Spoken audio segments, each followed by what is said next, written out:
இன்றைக்கு இந்த ஜெபத்துல நீங்க யாராவது ஒருத்தர் வந்து காயங்களை உங்களுக்கு கையாள தெரியாம இருக்கலாம். பாஸ்டர், என்னை ரொம்ப காயப்படுத்தினார் என் கணவன், என் மனைவி என்னை ரொம்ப காயப்படுத்தினாங்க, என் பிள்ளை என்னை ரொம்ப காயப்படுத்தினாங்க, என் வேலை ஸ்தலத்தில் இருக்கிறவங்க என்னை காயப்படுத்தினாங்க, நான் உதவி செய்கிற நபர் என்னை காயப்படுத்தினாங்க, அதனால நான் ஹெல்ப் பண்றதை விட்டுட்டேன், அதனால நான் ஜெபம் பண்றதை விட்டுட்டேன், அதனால நான் சாப்பாடாக்கி கொடுக்கறதை விட்டுட்டேன். சிலர் தங்களுடைய மனதிலே காயப்பட்ட உடனேயே அவர்களுடைய கேரக்டரை அவங்க சேஞ்ச் பண்ணிடுறாங்க. ஒன்னு நினைச்சுக்கோங்க, உங்க காயங்களை நீங்க கையாள தெரிஞ்சீங்கன்னா நீங்க ஆயிரக்கணக்கான பேருடைய காயத்தை கட்டுவீங்க. உங்களுக்கு காயங்கள் ஏன் வருது தெரியுமா? நீங்க காயப்படுறதற்கு காரணம் நீங்க வந்து அந்த காயப்பட்டு நீங்க சோர்ந்து போய் உட்கார்வதற்காக அல்ல. அந்த காயங்களின் நிமித்தம் யாரோ ஒருத்தரை நீங்க கட்டணும். அந்த காயங்கள் நிமித்தம் ஏதோ ஒரு காரியத்தை நீங்க கற்றுக்கொள்ளணும். அந்த காயங்களின் நிமித்தம் நீங்க ரொம்ப ஸ்ட்ராங் ஆகணும். இந்த மாதிரி நிறைய ரீசனுக்காக தான் உங்களுக்கு காயங்கள் உண்டாகிறது. ஒரு மிக முக்கியமான ஒரு விஷயத்தை உங்களோட பேசி உங்களுக்காக ஜெபித்து நான் கடந்து போக ஆசைப்படுகிறேன். இந்த காயங்களை கையாளுவது எப்படி அப்படின்னு இன்னைக்கு வந்து நம்ம தியானிக்க போகிறோம். பொதுவாக எல்லா மனிதர்களுக்குமே இந்த காயங்கள் அப்படின்றது கண்டிப்பாக நம்ம எல்லாருக்குமே இருக்கும். யாராவது ஒருத்தர் வந்து நம்மை காயப்படுத்துவார். அதுவும் வந்து நம்மை சுற்றி இருக்கிற நமக்கு தெரியாத யாரோ ஒருத்தர் நம்மளை காயப்படுத்தும் போது கூட அது நமக்கு ரொம்ப வலிக்காது. அது வந்து நமக்கு நிறைய நேரத்தில் கோபமாக வெளிப்படும்.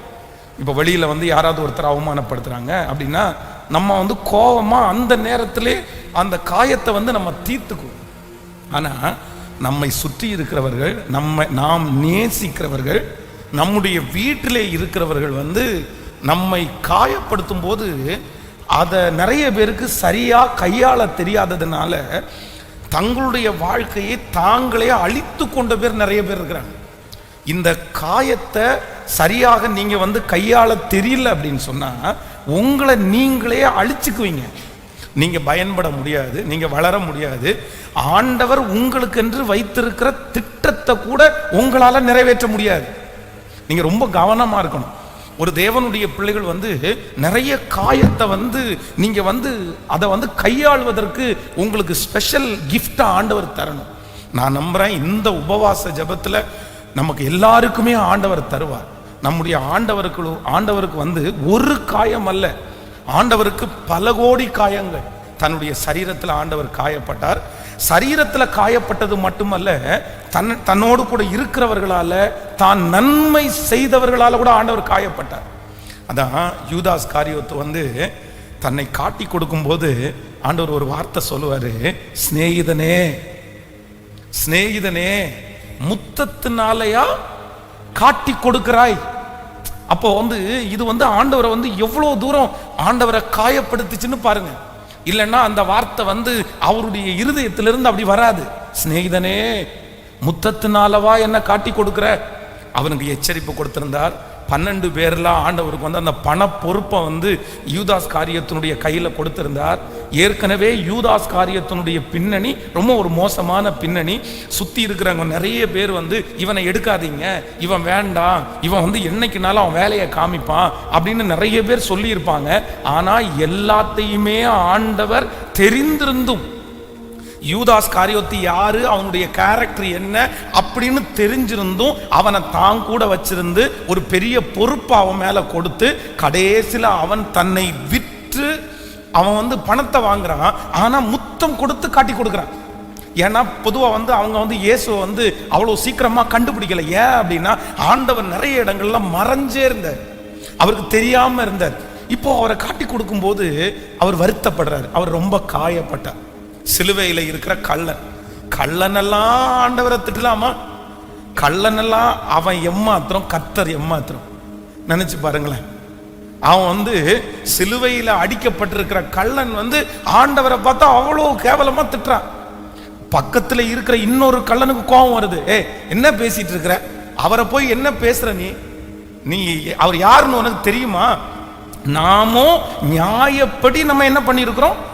நம்ம வந்து தண்டிக்கப்பட்டிருக்கிறோம். ஆனா அவர் ஒரு குற்றமும் செய்யவே இல்லை, அவர் குற்றவாளி கிடையாது அப்படின்றான் பாருங்களேன். அப்போ அவன் ஒரு காயப்படுத்துறான். இன்னொன்னு பைபிள் ரொம்ப அழகா சொல்லுது, ஆண்டவரை சிலுவையில அடிக்கும் போது வழிப்போக்கர்கள் இருக்காங்க பாருங்களேன். வழி நடக்கிறவர்கள் எட்டி பார்த்து காரி துப்புனாங்களாமா. நிறைய பேர் நீ இயேசுவானா இறங்கி கீழே வந்துட வேண்டியது தானே, நீ எதுக்கு சிலுவையில இருக்கிற, நீ தான் பெரிய அற்புதம் பண்ணவனாச்சே. அப்போ இத்தனை காயங்கள் அவருடைய இருதயத்தில் இருந்த போதிலும் அவர் என்ன சொன்னார்னா, பிதாவே இவர்களுக்கு மன்னியும், இவர்கள் செய்கிறது இன்னதென்று அறியாதிருக்கிறார்கள். அப்போ இன்றைக்கு இந்த ஜெபத்துல நீங்க யாராவது ஒருத்தர் காயங்களை உங்களுக்கு கையாள தெரியாம இருக்கலாம். பாஸ்டர் என்னை ரொம்ப காயப்படுத்தினார் என் கணவன், என் மனைவி என்னை ரொம்ப காயப்படுத்தினாங்க, என் பிள்ளை என்னை ரொம்ப காயப்படுத்தினாங்க, என் வேலை ஸ்தலத்தில் இருக்கிறவங்க என்னை காயப்படுத்தினாங்க, என்னுடைய மேனேஜர் என்னை காயப்படுத்தினாங்க, நான் உதவி செய்கிற நபர் என்னை காயப்படுத்தினாங்க, அதனால நான் ஹெல்ப் பண்றதை விட்டுட்டேன், அதனால நான் ஜெபம் பண்றதை விட்டுட்டேன், அதனால நான் சாப்பாடாக்கி கொடுக்கறதை விட்டுட்டேன். அப்போ ஒன்று நினைத்து கொள்ளுங்கள், சிலர் தங்களுடைய மனதிலே காயப்பட்ட உடனேயே அவர்களுடைய கேரக்டரையே அவங்க சேஞ்ச் பண்ணிடுறாங்க, அவங்க மாத்திடுறாங்க தங்களே. நான் கடந்த சில நாட்களுக்கு முன்பாக ஒரு நல்ல மதிப்பிற்குரிய ஒரு ஹெட் மாஸ்டரை சந்தித்தேன். ஒரு ஸ்கூலோட ஹெட் மாஸ்டர். அவங்க ரொம்ப அழகாக அந்த ஸ்கூலை நடத்தினாங்க. அவங்க ஆனால் திடீரென்று அந்த வேலையை ராஜினாமா பண்ணிட்டு எனக்கு வேண்டாம் அப்படின்னு சொல்லி அந்த வேலையை விட்டு கடந்து ஒரு 6-7 வருஷமா எந்த வேலைக்குமே போகாம எதையுமே பண்ணாம வீட்டுக்குள்ள அமைதியா அப்படியே அடைஞ்சு கிடந்தாங்க. அப்போ ஆனால் அவங்க ஒரு பெரிய டேலண்ட் உள்ளவங்கன்னு எனக்கு தெரியும். அப்போ அவங்கள போய் நான் சந்திக்கும் போது அவங்கள்ட்ட கேட்டேன், மா ஆண்டவர் உங்களுக்கு கொடுத்துருக்கிற கிருபை ரொம்ப பெருசு, நீங்கள் சரி ஹெட் மாஸ்டர் வேலையை தான் விட்டுட்டு வந்துட்டீங்க, பரவாயில்ல, நீங்கள் வேற ஏதாவது ஒரு டியூஷனாவது ஆரம்பிக்கலாம்ல, உங்கள் மூலமாக படித்த பிள்ளைங்க எத்தனை பேர் இன்னைக்கு எந்தெந்த இடத்துல பெரிய பெரிய ஆட்களாக இருக்காங்க அப்படின்னு சொன்னோன்னு அவங்க சொன்னாங்க, பாஸ்டர் இனி இந்த உதவி செய்கிறது, படிக்க வைக்கிறது, ஸ்டூடெண்ட்ஸை கவனிக்கிறது, இந்த மாதிரி எந்த ஜோலிக்கும் நான் போகவே மாட்டேன். நான் எழுதிட்டேன், என்னுடைய இருதயத்தில் நான் ஸ்ட்ராங்கா எழுதிட்டேன், செத்தா கூட இனி நான் அந்த வேலை செய்ய மாட்டேன். எனக்கு குடும்பம், நான் அவ்வளவுதான் சமைக்கிறேன், நிம்மதியா இருக்கிறேன். அப்ப நான் கேட்டேன், இவ்வளவு நீங்க இந்த இந்த வேலையை வெறுக்கிறதுக்கு காரணம் என்ன? அது ஒன்றும் இல்லை, அந்த ஸ்கூலோட ஓனர், இவங்க ஹெட் மாஸ்டர், அந்த ஸ்கூலோட ஓனர். அந்த ஓனர் ஒரு நாள் அவங்கள கூப்பிட்டு என்ன சொன்னாராமா, நீ இத்தனை வருஷம் இருந்து என்ன பிரயோஜனம், இந்த வருஷம் ரிசல்ட்ல நீ கோட்டை விட்டல, ஏன் தூங்கிட்டு இருந்தியா, இல்ல வேற ஏதாவது பாத்தியா, இந்த வருஷம் ரிசல்ட் என்ன இவ்வளவு மோசமா இருக்குது. இத்தனை ஆண்டுகளும் அந்த பட்டணத்திலேயே அந்த ஸ்கூலை நம்பர் 1 ரிசல்ட்ல வச்சிருந்தவங்க, இந்த ஒரு வருஷம் அவருடைய சரீரம் கொஞ்சம் பலவீனப்பட்டு கான்சன்ட்ரேட் பண்ணாம முடியாம அவங்க சென்டம் கொண்டு வர முடியல, ஸ்கூல் எல்லா ஸ்கூல்லையும் ஃபர்ஸ்ட் கொண்டு வர முடியல. அதனால அந்த ஓனர் அப்படி எப்படி என்ன திட்டலாம், அந்த ஸ்கூலை வளர்த்தினவன் நான், இத்தனை ஸ்டூடெண்ட் தான் இருந்தாங்க, நான் இன்னைக்கு இத்தனை ஸ்டூடெண்டா மாத்தி இருக்கிறேன், எப்படி அவர் என்ன பார்த்து கேட்கலாம்? என்னை ரொம்ப காயப்படுத்திட்டாங்க. நான் எவ்வளவு உழைச்சேன் தெரியுமா, நான் எத்தனை நாள் தூங்காம இருந்தேன் தெரியுமா, நான் எத்தனை நாள் அதற்காக அலைஞ்சேன் தெரியுமா, என் பிள்ளைகளுக்கு கூட சாப்பாடு வைக்க கொடுக்கல பிரதர், நான் எங்க வீட்டுக்காரரை கூட கவனிக்கல பிரதர், ஸ்கூலு ஸ்கூலு ஸ்கூலுன்னு அவ்வளவு தூரம் நாயா பேயா அலைஞ்சேன். ஆனா 1 இயர் ரிசல்ட் பார்க்காத உடனே அந்த மனுஷன் இப்படி சொன்னால, எனக்கு ரொம்ப பெரிய காயம். அதுல முடிவு பண்ணிட்டேன், இனி இவங்களுக்காகவோ யாருக்காகவோ நான் உழைக்க மாட்டேன்னு முடிவெடுத்துட்டேன் நான். அப்போ நம்ம நம்முடைய மதிப்பு இல்லைன்னா நம்முடைய தியாகங்கள் சில நேரத்தில் சில மனிதர்களுக்கு தெரியாம நம்மளை வார்த்தையினால நம்மளை கொல்லும் போது, நம்மளை காயப்படுத்தும் போது நிறைய பேர் என்ன நினைக்கிறாங்க அப்படின்னு சொன்னா, என்னை இவ்வளவு காயப்படுத்துறல்ல, நான் ஏன் செய்யணும், நான் ஏன் வாழணும், நான் ஏன் பண்ணணும். ஒன்று நினைச்சுக்கங்க, உங்க காயங்களை நீங்க கையாள தெரிஞ்சீங்கன்னா நீங்க ஆயிரக்கணக்கான பேருடைய காயத்தை கட்டுவீங்க. உங்களுக்கு காயங்கள் ஏன் வருது தெரியுமா? நீங்க காயப்படுறதற்கு காரணம், நீங்க அந்த காயப்பட்டு நீங்க சோர்ந்து போய் உட்கார்வதற்காக அல்ல. அந்த காயங்களின் நிமித்தம் யாரோ ஒருத்தரை நீங்க கட்டணும், அந்த காயங்கள் நிமித்தம் ஏதோ ஒரு காரியத்தை நீங்க கற்றுக்கொள்ளணும், அந்த காயங்களின் நிமித்தம் நீங்க ரொம்ப ஸ்ட்ராங் ஆகணும். இந்த மாதிரி நிறைய ரீசனுக்காக தான் உங்களுக்கு காயங்கள் உண்டாகிறது. இந்த ஜெபத்தில் இருக்கிற யாரோ ஒருத்தர் பாஸ்டர் உண்மையிலேயே அப்படிதான் பாஸ்டர். நான் 5 வருஷம் ஆகுது என் வீட்டுக்கு முழு மனசோட சாப்பாடு ஆக்கி போட்டு. நான் ஒரு 6 வருஷம் ஆகுது உண்மையா என் கணவனாருக்கு ஒரு டம்ளர் தண்ணி கொடுத்து, இல்லைன்னா என் மனைவியை நேசிச்சு என்ன அவ்வளவு காயப்படுத்தினாங்க. அதனால இப்ப நான் எல்லாத்தையுமே விட்டுட்டேன். நான் எனக்குள்ள இருக்கிறேன், நான் ஹாப்பியா இருக்கிறேன், நான் சந்தோஷமா இருக்கிறேன். அப்படி யார் இந்த ஜபத்துல இருந்தாலும் ஆண்டவர் என்ன சொல்றாரு அப்படின்னா, இல்ல உன் காயங்களை நீங்கள் மறந்தே ஆக வேண்டும். ஆமென் சொல்லுங்கப்பா. எல்லாரும் ஆண்டவரிடத்துல இன்னைக்கு நம்ம என்ன கேட்கணும் அப்படின்னு சொன்னா, என்னுடைய காயங்களை கையாளுவதற்கு எனக்கு கிருபையா இருப்பீராக. ஆமென் சொல்லுங்க பார்க்கலாம். எத்தனை பேர் ஆமோதிக்கிறீர்கள்? ஹல்லேலூயா. ஆண்டவரே, என்னை யார் காயப்படுத்தினாலும், நான் நேசித்தவர்கள் என்னை காயப்படுத்தினாலும், அதான் நிறைய பேர் இந்த காயப்பட்டதுனால அவர்களுக்கு அவர்களே நிறைய பேர் பனிஷ்மெண்ட் கொடுத்துருவாங்க. யாருக்கு சொல்லுங்களேன்? இந்த லவ் ஃபெயிலியர் ஆனவங்க, இந்த காதல் தோல்வி அடைஞ்சவங்க, ஒன்று காதல் தோல்வி அடைஞ்சவங்க என்ன பண்ணுவாங்கன்னா, நான் தற்கொலை பண்ணிக்கிறேன்னா அவங்களுக்கு அவங்களே பனிஷ்மெண்ட் கொடுப்பாங்க. என்ன பண்ணிக்கிறேன்?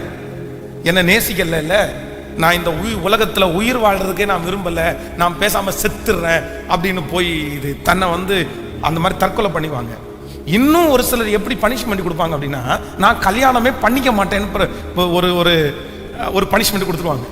யாருக்கு? ஹலோ, புரியுதில்ல? இந்த மாதிரி ஆட்களை நீங்க பார்த்துருக்கிறீங்களா? நான் நிறைய பேரை பார்த்துருக்கிறேன். என் சொந்தத்தில் ஒருத்தர் கூட பார்த்துருக்கிறேன். அவர் கிட்டத்தட்ட ஒரு 45 வயது. அவருடைய வீட்டில் அவர் மட்டும்தான் கல்யாணம் ஆகாமல் இருக்காரு. அவருக்கு சொத்து இருக்கு, வீடு இருக்குது, வேலை இருக்குது, எல்லாமே அவருக்கு இருக்குது. ஆனால் கல்யாணம் பண்ணிக்கல. ஸோ அவங்க இன்னொரு ரிலேட்டிவ் ஒருத்தர்கிட்ட, இவர் ஏன் இன்னும் கல்யாணம் பண்ணாமல் இருக்காரு, நீங்கள் எல்லாம் பார்த்து கல்யாணம் பண்ணி வைக்கலாமே அப்படின்னா, நாங்கள் தான் நிறைய பொண்ணு பார்த்தோம், அவன் வேணான்றான் அப்படின்னு. ஏன் வேணான்னு சொல்கிறாரு அப்படின்னு கேட்டால், ஒரு பொண்ணு அவரை ஏமாத்திருச்சாங்க.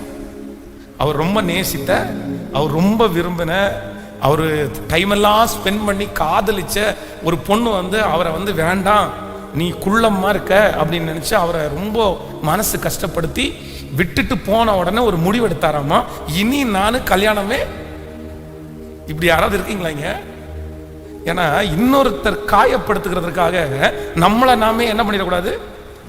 பக்கத்துல கையை பிடிச்சி சொல்லுங்க, ஒருத்தங்க காயப்படுத்திட்டாங்கன்றதுக்காக நீங்க உங்களையே பனிஷ்மெண்ட் கொடுத்துறாதீங்க. புரியுதா எல்லாருக்கும்? ஆமேன். இந்த அம்மாங்க நிறைய நேரத்தில் உங்களுக்கு பிரியாணி நல்லா பண்ண தெரியும்னு வைங்களேன். ரொம்ப ஆசையாக ஒரு நாள் சர்ப்ரைஸாக உங்கள் கணவனாருக்கு பிரியாணி செய்து கொடுக்கணும்னு நினைக்கிறீங்கன்னு வைங்களேன். அதுக்காக நீங்களே கடைக்கு போய் எல்லாத்தையும் ரெடி பண்ணி சிக்கன் வாங்கி இன்னைக்கு சாயந்தரம் வரும்போது அவருக்கு பிரியாணி ரெடியாக இருக்கணும் அப்படின்னு மனசில் நினைக்கிறீங்க. அவ்வளோதான், பக்காவாக பிளான் பண்ணிட்டீங்க. சூப்பராக பிரியாணி வந்திருக்குது, சாயந்தரமாக வந்திருக்கிறாரு. எடுத்து அப்படியே தட்டில் வச்சு நீங்கள் கொடுக்குறீங்க. உங்கள் கற்பனை என்ன அப்படின்னு சொன்னால், தட்டில் வச்சோன்னா அவர் என்ன சொல்லணும்னா, சார் என்ன இன்னைக்கு பிரியாணிலாம் பண்ணியிருக்கிற, சூப்பராக இருக்கு அப்படின்னு சொல்லுவார். அப்படின்னு நினச்சி நீங்கள் தட்டில் எடுத்து வைக்கும்போது ஒரு உணர்ச்சியுமே இல்லாமல் ஒரு ரியாக்ஷனுமே இல்லாமல் அந்த பிரியாணியை சாப்பிட்டுட்டு தண்ணி எடுத்துட்டு வா அப்படின்ற உடனே தண்ணியை கொண்டு வச்சிடுறீங்களா? வச்ச உடனே இன்னைக்கு என்ன பண்ணிட்டு இருந்த அப்படின்னு, நான் பிரியாணி பண்ணேன் அப்படின்னா, ஏன் யார் கேட்டா உன்கிட்ட இன்னைக்கு பிரியாணி பண்ணணும்னு? என்ன இப்போ இன்னைக்கு என்ன பிறந்த நாளா இல்லை வேற ஏதாவதா அப்படின்னு அந்த பிரியாணியை தின்னுட்டு இருக்கும் போதே உங்க மேல எரிஞ்செறிஞ்சு விழுந்தா, நீங்க எரிஞ்சு விழும்போதே ஒண்ணு முடிவெடுப்பீங்க, டேய் சாகிற வரைக்கும் உனக்கு பிரியாணி இல்லடா. நீ நான் எவ்வளவு ஆசையா எவ்வளவு விருப்பத்தோட எத்தனை இஷ்டமா போய் நீங்க வாய் நிறைய ருசிச்சு சாப்பிடணுன்றதுக்காக அவ்வளவு கற்பனை பண்ணி கொண்டு முன்னாடி தட்டுல வச்சா அந்த பிரியாணியே தின்னுட்டு என்னையே திட்டுறியா? அப்போ இது என்ன அப்படின்னா, நம்ம எதிர்பாராத விதமாய் நமக்கு ஏற்பட்ட ஒரு காயம். அப்போ இந்த காயம் நம்முடைய மனசுல வந்த உடனே, யாராவது ஒருத்தர் காயப்படுத்தின உடனே நம்முடைய கேரக்டர் மொத்தமா அப்படியே சேஞ்ச் ஆயிருது. இல்ல நான் பண்ண மாட்டேன், இனி நான் செய்ய மாட்டேன். அடுத்த டைம் கேட்டா கூட நம்ம என்ன பண்ண மாட்டோம் அப்படின்னா, உங்களுக்கு பிரியாணி செய்யவே தெரிஞ்சிருந்தா கூட எனக்கெல்லாம் அதெல்லாம் வராதியா, நான் அதெல்லாம் பண்ண மாட்டேயா. அப்போ ஒன்று நினைத்துக் கொள்ளுங்கள், உங்களுடைய கேரக்டர் இன்னொருத்தர் உங்களை காயப்படுத்துறதுனால உங்களுடைய கேரக்டரோ உங்களுடைய தரிசனமோ அது ஸ்டாப் ஆகி நிக்குமே. ஆனால் நான் சொல்றேன், நீங்க ஆண்டவருடைய பிள்ளைகளாவே இருந்துட முடியாது. தரிசனம் கொடுத்தவர் கர்த்தர், கிருபைகளை கொடுத்தவர் கர்த்தர். நான் நம்புறேன் நிறைய பேர் தங்களுடைய வாழ்க்கையிலே ஒண்ணுமே செய்யாம ஒரு ரூமுக்குள்ள அடைஞ்சு தங்களுடைய எல்லா கிருபைகளையும் வீணடிச்சு ஒண்ணுமே யூஸ் இல்லாம போனதுக்கு என்ன காரணம் நினைச்சீங்க அப்படின்னு சொன்னா, யாரோ ஒரு மனுஷன் யாரோ ஒரு மனுஷி தன்னை காயப்படுத்துறத மனசுல வச்சுட்டு தங்களுடைய எதிர்காலத்தையே வீணடிச்ச எத்தனையோ பேர் இருக்காங்க. இந்த ஜெபத்தில் அப்படி யாராவது ஒருத்தர் இருப்பீர்களே ஆனால் தயவு செய்து நீங்க மனம் திரும்புங்க. காயம் அப்படின்னு சொல்றது அதான், யார் நீங்க பயன்படுவீர்களோ, யார் நீங்க அச்சீவ் பண்ண போறீங்களோ அவர்களுக்கு கண்டிப்பாக காயம் இருக்கத்தான். அதான் ஒரு பழமொழி சொல்லுவாங்க, காய்ச்ச மரத்துக்கு தான், காய்க்காத மரத்துக்கு. பக்கத்தில் இருக்கிற கையை பிடிச்சி சொல்லுங்க, காய்ச்ச மரத்துக்கு மட்டும்தான் கல்லடி, காய்க்காத மரத்திற்கு கல்லடியே கிடையாது. ஆமென். ஆனா நம்ம நிறைய பேர் என்ன நினைக்கிறோம் தெரியுமா, நான் தான் காய்ச்சிட்டேன்ல, எனக்கு எதுக்கு கல்லடிக்கிறீங்க, நான் தான் உனக்கு ஃப்ரூட்ஸ் தரேன்ல, என்ன எதுக்கு கல்லடி இருக்கிறீங்க. இல்ல இல்ல, நமக்கு தான் அதிகமான பாடுகள் வரும். அப்போ இன்றைக்கு ஆண்டவரிடத்துல என்ன ஜெபிக்கணும் அப்படின்னு சொன்னா, ஆண்டவரே என்னுடைய காயம் என்னுடைய கேரக்டரையே என்ன பண்ணிடக்கூடாது, மாத்திரக்கூடாது. பக்கத்துல கையை பிடிச்சி சொல்லுங்க, இது ரொம்ப முக்கியமான செய்தி, இது ரொம்ப முக்கியமான செய்தி.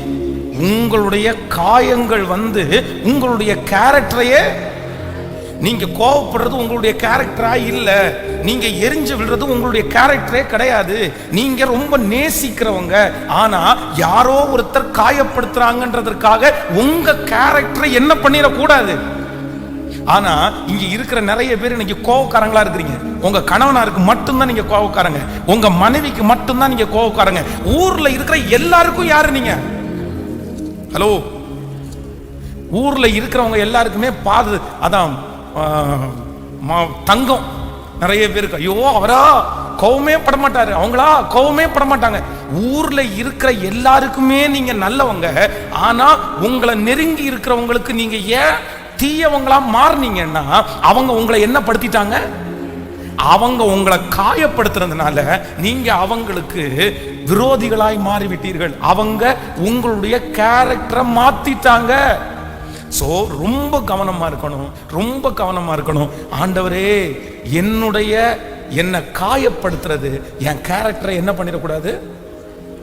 கேட்கல? தீர்மானம் எடுக்கிறீங்களா? எத்தனை பேர் தீர்மானம் எடுக்கிறீங்க? கைகளை அசைத்து ஒரு ஹல்லேலூயா சொல்லலாம். சர்ச்சில் சில பொறுப்புகளை சிலருக்கு கொடுப்போம் பாருங்களேன். அந்த பொறுப்புகளை ஆரம்பத்தில் கொடுக்கும்போது சந்தோஷமா எடுத்து ரொம்ப அழகா ஜாலியா செய்வாங்க. ஆனா கூட இருக்கிறவங்க சும்மா இருப்பாங்கன்னு நினைக்கிறீங்க? ஹலோ, சும்மா இருப்பாங்கன்னு நினைக்கிறீங்க? முதல்ல வெட்டுறது யாரை தான் வெட்டுவாங்கன்னா, பாசுக்கு பக்கத்தில் இருக்கிறவங்க தானே வெட்டுவாங்க. நீ எப்படியா போலாம் பக்கத்துல? நானே போல, நானே அவருக்கு பக்கத்துல இல்லை, நீ எப்படி பக்கத்துல எல்லாம்? இது சர்ச்சில் இருக்கிற நிறைய பேருக்கு நீங்க வெறும் விசுவாசிகளா இருக்கும்போது உங்களுக்கு சோதனையே வராது மற்றவங்களால. நீங்க தூரத்துல இருக்கும்போது உங்களுக்கு பிரச்சனையே வராது. ஆனா கொஞ்சம் நெருங்கிட்டீங்க, அதுவும் பாஸ்டுக்கு ரொம்ப நெருங்கிட்டீங்க, அவ்வளவுதான். எப்படா வெட்டி விடலாம் அப்படி யாராவது ஒருத்தர் அப்படி சொல்லிட்டாங்க, காயப்படுத்திட்டாங்கன்னு வைங்களேன், உடனே என்ன பண்ணிடுறது தெரியுமா? நான் இனி இல்ல பாஸ்டர், தயவு செய்து என்ன விட்டுருங்க பாஸ்டர், எனக்கு வேண்டாம் பாஸ்டர், நான் எனக்கு இன்ட்ரெஸ்ட் இல்லை பாஸ்டர். அப்போ யாராவது ஒருத்தர் காயப்படுத்திட்டாங்கன்றதுக்காக உங்க கேரக்டரையே நீங்க மாத்திக்கிறது அது நல்லது அல்ல. ஆமென் சொல்லுங்க. இதற்கு சில வசனங்களை நான் கண்டிப்பா உங்களுக்கு சொல்லணும். நீங்க ஒரு வசனத்தை வாசிங்க பார்க்கலாம். நியாயாதிபதிகள் 16ஆம் அதிகாரம் 16வது வசனத்தை வாசிக்கலாமா? நியாயாதிபதிகள் 16ஆம் அதிகாரத்தை எடுத்துக்கொள்ளுங்கள். 16ஆம் அதிகாரத்தினுடைய 16வது வசனத்தை வாசிக்க போறோம். 16ஆம் அதிகாரம் 16வது வசனத்திலே, இப்படியே அவனை தினம் தினம் தன் வார்த்தைகளாலே நெருக்கி அலட்டி அலட்டி கொண்டிருந்தபடினால் சாகத்தக்கதாய் அவன் ஆத்துமா விசனப்பட்டு தன் இருதயத்தை எல்லாம் அவளுக்கு வெளிப்படுத்தி, சவரவன் கத்தி என் தலையின் மேல் படவில்லை, நான் என் தாயின் கற்பத்தில் பிறந்தது முதல் தேவனுக்கு என்று நசரேயனானவன், என் தலை சிரைக்கப்பட்டால் என் பலம் என்னை விட்டு போகும், அதனாலே நான் பலட்சியமாகி மற்ற எல்லா மனுஷரை போலும் ஆவேன் என்று அவளிடத்தில் சொன்னான்.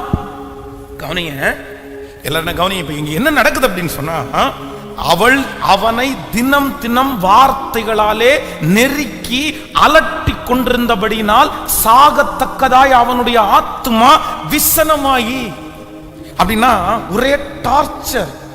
மனசு அப்படியே வந்து ஒரு விஷயத்தை இது உனக்கு வேண்டாமா, இது உனக்கு தெரிய வேண்டாம், நீ அமைதியாரு, நீ விட்டுரு, இதை பற்றி நீ ஏன் கேட்குற அப்படின்னு பல விசை சிம்சோன் சொல்லியாச்சு. 2-3 டைமும் ஏமாத்தியும் ஆயிடுச்சு. ஆனா இந்த லேடி என்ன பண்றாங்களாமா, தினம் தினம் அவனை கேட்டு கேட்டு கேட்டு வார்த்தைகளாலே நெருக்கி, வார்த்தைகளாலே நெருக்கி. சிஸ்டர்ஸ் எல்லாம் ரொம்ப கவனமா கவனிங்க. உங்களுக்கு இருக்கிற ஒரு மிகப்பெரிய வீக்னஸே என்னன்னா, வாய் தான் உங்களுக்கு ரொம்ப வீக்னஸ். ஹலோ, என்ன முறைச்சு பார்க்குற மாதிரி பார்க்குறீங்க? என்ன கவனி, ரொம்ப கவனமா கவனிங்க.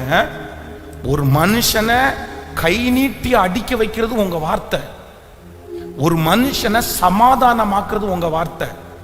நீங்க இந்த தெளியலாள் மாதிரி உங்க வார்த்தையினால யாரையுமே நீங்க என்ன பண்ணக்கூடாது. கேட்கல, நான் உங்களை குற்றப்படுத்தல, உங்களை நான் குற்றப்படுத்தல, நீங்க கெட்டவங்கன்ற ஒரு நெத்தியில ஒரு அடையாளத்தையும் நான் போடல. ஆனா நான் நம்புறேன், உங்களுடைய கணவனார், உங்களுடைய பிள்ளைங்க, உங்க அம்மா அப்பா யாரோ ஒருத்தர் உங்களை வெறுக்கிற அளவுக்கு வார்த்தையினாலே அவர்களை என்ன பண்ணிடாதீங்க, நெருக்கிறாதீங்க, நெருக்கிறாதீங்க. இது சிலர் வாயை திறந்து அப்படியே சில கணவன் மாதிரி இடத்துல சொல்லி, மனைவிகளும் அப்படி சொல்லியிருக்கிறாங்க. கணவன்மாரும் சிலர் குறைஞ்சவங்க அல்ல. மனைவிங்க 1000 வார்த்தை பேசினா கூட அதுல உப்பு இருக்காது, சப்பு இருக்காது. சில நேரத்துல அவங்க அப்படியே ஸ்ட்ரெயிட்டா பேசி அப்படியே விட்டுருவாங்க. ஆனா கணவனார் சில டைம் பேசவே மாட்டாங்க, அமைதியா இருப்பாங்க. கடைசியில ஒரே ஒரு வார்த்தை பேசுவாங்க தெரியுமா, அவ்வளவுதான், நாண்டு கொண்டு செத்துடலான்னு சொல்ற மாதிரி பேசுவாங்க. இந்த வார்த்தையை கேட்டு உயிரோட இருக்கணுமான்னு நமக்கு தோணும் நிறைய பேர். அப்படி ஷார்ப்பான வார்த்தைகள் எல்லாம் நிறைய கணவன்மாரும் நிறைய பேர் உச்சரிக்கிறாங்க. ஆனா இங்க இருக்கிற சிஸ்டர்ஸுக்கு இந்த சத்தத்தை கேட்கிற ஒவ்வொரு அம்மாங்களுக்கு நான் சொல்ற ஒரு மிகப்பெரிய வார்த்தை என்னன்னா, உங்க வார்த்தையினால இன்னொருத்தர் சாகிற அளவிற்கு உங்க வார்த்தையினால அலட்டாதீங்க, அலட்டாதீங்க. இவங்க பேசி பேசி பேசி இந்த மனுஷனை அப்படியே கொன்னுட்டதுனால இவன் என்ன வெறுத்துட்டான் அப்படின்னா, இனி நான் வாழ்றது வேண்டாம், என்னுடைய ரகசியத்தை இந்த அம்மா கண்டுபிடிச்சா கூட பரவாயில்ல அப்படின்னு தன்னுடைய இருதயத்தில் இருந்தது எல்லாத்தையும் கொட்டிட்டான். அந்த காயம் அவனுடைய கேரக்டரையே, அவனுடைய வாழ்க்கையை மாத்திருச்சு பாருங்களேன். தன்னுடைய தரிசனத்தை இழந்தான், தன்னுடைய எதிர்காலத்தை இழந்தான், ஆண்டவர் மறைக்க சொன்னதை எல்லாத்தையுமே இழந்துட்டான். அப்போ நம்பர் 1, முதலாவதாக ஒன்றுக்காக ஜெபிக்க போறோம். இந்த சத்தத்தை கேட்கிற யாரையாவது ஒருத்தரை நீங்கள் நேசித்தவர்கள், நீங்கள் விரும்பினவர்கள், நீங்க பணம் செலவு பண்ணவங்க, நீங்க உழைச்சவங்க, நீங்க அப்படியே தெய்வம் மாதிரி பார்த்த யாராவது ஒருத்தர் உங்களை ரொம்ப காயப்படுத்தினதுனால உங்களுடைய கேரக்டரையே மாத்தி இருப்பாங்கன்னா, இன்னைக்கு ஆண்டவருடைய சமூகத்துல நீங்க ஒப்பு கொடுத்து ஜெபம் பண்ணுங்க. ஆண்டவரே, இல்ல ஆண்டவரே, எவ்வளவு பெரிய காயம் என்ன படுத்தினாலும் நான் அதை தாங்கிக்குவேன். என் தரிசனத்தை, என்னுடைய லட்சியத்தை இன்னொருத்தர் காயப்படுத்துறதுக்காக நான் விட்டு கொடுக்க மாட்டேன்னு ஒரு தீர்மானம் எடுங்க. எத்தனை பேர் ஆமோதிக்கிறீர்கள்? கைகளை அசைத்து ஒரு ஹல்லேலூயா. எத்தனை பேர் அதை விரும்புறீங்க? ஆண்டவரே, எனக்கு ஒரு கிருபையை தாரும், ஆண்டவரே எனக்கு ஒரு கிருபையை தாரும். யாராவது ஒருத்தர் என்னை காயப்படுத்திட்டாங்கன்றதுக்காக என் கேரக்டரை நான் என்ன பண்ணிடக்கூடாதுன்னா மாத்திரவே கூடாது. என் தரிசனத்தை நான் என்ன பண்ணிடக்கூடாதுன்னா இழந்துடவே கூடாது. நம்புறீங்களா இல்லையா? எத்தனை பேர் ஆமோதிக்கிறீர்கள்? ஒரு விசை என்னுடைய மனதில் ரொம்ப ஆறாத காயம் ஒரு பெரிய காயம் என்னன்னா, ஒரு கிட்டத்தட்ட ஒரு 8-9 வருடங்களுக்கு முன்பாக ஒரு ஊழியர், ஒரு உடன் ஊழியர். அப்போ அந்த ஊழியர் ஃபஸ்ட்டு நம்முடைய நான் என்ன நெருங்கும் போது ஃபஸ்ட்டு அவங்கள பார்க்கும்போது என்ன அப்படின்னு சொன்னால், அவர் மனநலமை பாதிக்கப்பட்டிருந்தார், மன அழுத்தத்தில் இருந்தார். அப்போ நான் அவரை போய் சந்தித்து அவர்கிட்ட பேசி அவரை திருச்சபைக்கு வர சொல்லி அவர்களை கிளியர் பண்ணி அவருக்கு பொறுப்பு கொடுத்து அவருக்கு நிறைய கற்றுக் கொடுத்து நிறைய நல்ல மதிப்பு கொடுத்து நான் போகிற இடமெல்லாம் அவரை கூட்டிகிட்டு போய் அவருக்கு நானே திருமணம் பண்ணுறதுக்காக ஏற்பாடு பண்ணி சில செலவுகளை செய்து அந்த மாதிரி நிறைய முயற்சி எடுத்தேன். அப்போ அவருக்கு ஏதோ என் கூட இருக்கணும் அப்படின்ற அந்த விருப்பம் அவருக்கு இல்லாமல் போயிடுச்சு. பரவாயில்ல அப்படின்னு நினச்சிட்டேன். அப்போ என்னை விட்டு பிரிந்து போகிறதுக்காக ஒரு சூழ்நிலை உண்டானது. அவர் என்கிட்ட கேள்வி கேட்டுட்டு என்னை விட்டு வெளியே போகணும்னு முடிவு பண்ணிட்டார். இவரை கொஸ்டின் பண்ணணும் அப்படின்னு நினச்சிட்டு முடிவு பண்ணிட்டார். அதனால அவர் ஒரு 4-5 பேரை கூட்டிகிட்டு வந்தார். வந்துட்டு நிறைய பேசினார். நான் எல்லாத்தையுமே ரொம்ப மெதுவாக இல்லை அப்படின்னு சொல்லி ஒன்றா புரிய வச்சுட்டே இருந்தேன். அப்போது கடைசியில் நான் ஒரே ஒரு வார்த்தை மட்டும் கேட்டேன். என்ன கேட்டேன் அப்படின்னா, இத்தனை நாள் என் கூட நீ இருந்தல்லப்பா, நீ என்கிட்ட ஒரு நல்ல விஷயத்தையாவது நீ என்கிட்ட பார்க்கலையா? நான் உனக்கு ஒரு நல்ல ஏதாவது ஒரு விதத்திலையாவது ஒரு விஷயத்திலையாவது ஒரு நல்ல முன்மாதிரியான ஒரு ஆளா நான் உனக்கு தெரியலையா? இந்த ஒரு வார்த்தையை அவன்கிட்ட கேட்டேன். கேட்ட உடனே அவன் திரும்ப எனக்கு என்ன சொன்னான் அப்படின்னு சொன்னா, என்ன சொன்ன, சின்ன தம்பி தான், வயது கம்மியானவர் தான். அவர் சொன்னாரு, ஆமா ஆமா உங்ககிட்ட நான் ஒன்று கத்துக்கிட்டேன். என்ன கத்துக்கிட்டேன்னா, உன்ன மாதிரி ஒரு ஊழியக்காரனா இருக்கக்கூடாதுன்னு கத்துக்கிட்டேன். உன்ன மாதிரி ஒரு ஊழியக்காரனா நான் இருந்துடக்கூடாதுன்னு கத்துக்கிட்டேன்ற வார்த்தையை என்னால ஜீரணிக்கவே முடியல, என்னால அதை ஏத்துக்கவே முடியல. ஏன் அப்படின்னா, நான் கல்யாணம் பண்றதுக்கு பயந்ததே எதுக்காகனா ஊழியத்துக்காக தான். அவ்வளோ பயப்பட்டேன். ஆண்டவரே கல்யாணம் பண்ண போறேன், ஏன்னா ஊழியம் போயிருமோ, ஊழியத்துக்கு வர்றவங்க சரியா இருப்பாங்களோ இல்லையோன்னு மேரேஜுக்கு அவ்வளோ பயப்பட்டேன். மேரேஜ் பண்ற அந்த சகோதரி கரெக்டா இருக்கணும், இல்லைன்னா ஊழியம் கெட்டு போச்சுன்னா என்ன பண்ணுது, அவ்வளோ ஊழியத்தில் கேர்ஃபுல்லா எப்படியாவது ஒரு சின்ன கெட்ட பேர் கூட வரக்கூடாது அப்படின்றதுக்குள்ள அவ்வளவு தீவிரமா அதுக்காக நான் முயற்சி எடுத்தேன். அந்த வார்த்தை என்னுடைய இருதயத்தை ரொம்ப காயப்படுத்தி, அப்போ அப்போ அந்த இடத்துல நான் ஒரு முடிவு எடுக்கிறேன். இனி வாழ்க்கையில யாரையுமே நம்ம என்ன பண்ணிடக்கூடாதுன்னா உருவாக்கிடக்கூடாது. நம்ம வேலை என்ன. ஆனா ஆண்டவர் கொஞ்ச நாள் தாண்டி எனக்கு என்ன கற்றுக் கொடுத்தாரு அப்படின்னா, இல்லப்பா இல்ல, அந்த ஒரு நபர் உன்னை காயப்படுத்தின அந்த ஒரு காரணத்திற்காக உன் தரிசனத்தை நீ விட்டுருவியா? உன் ஊழியத்தை நீ விட்டுற முடியுமா? உன் கேரக்டர் நீ சேஞ்ச் பண்ண முடியுமா? இல்ல, அந்த மனுஷன் காயப்படுத்தினது நல்லது, ஏதோ எதேர்ச்சியா வந்துருச்சு. அதுக்காக நீ அந்த வார்த்தையே, அந்த ஒரு வார்த்தையை பிடிச்சிட்டு, அந்த ஒரு காயத்தை பிடிச்சிட்டு உன் வாழ்க்கையே நீ முடிச்சுக்கிற போறியா? நீ இனி அவ்வளவுதான், உன் ஊழியமே இல்லையா? அந்த ஊழியத்தை நீ செய்ய மாட்டியா? அப்பதான் ஆண்டவரிடத்துல நான் ஒப்பு கொடுத்தேன். இல்ல ஆண்டவரே, பரவாயில்ல, நீர் பட்ட காயத்தை விட நான் பெரிய காயம் பட்டிருக்கிறேன்.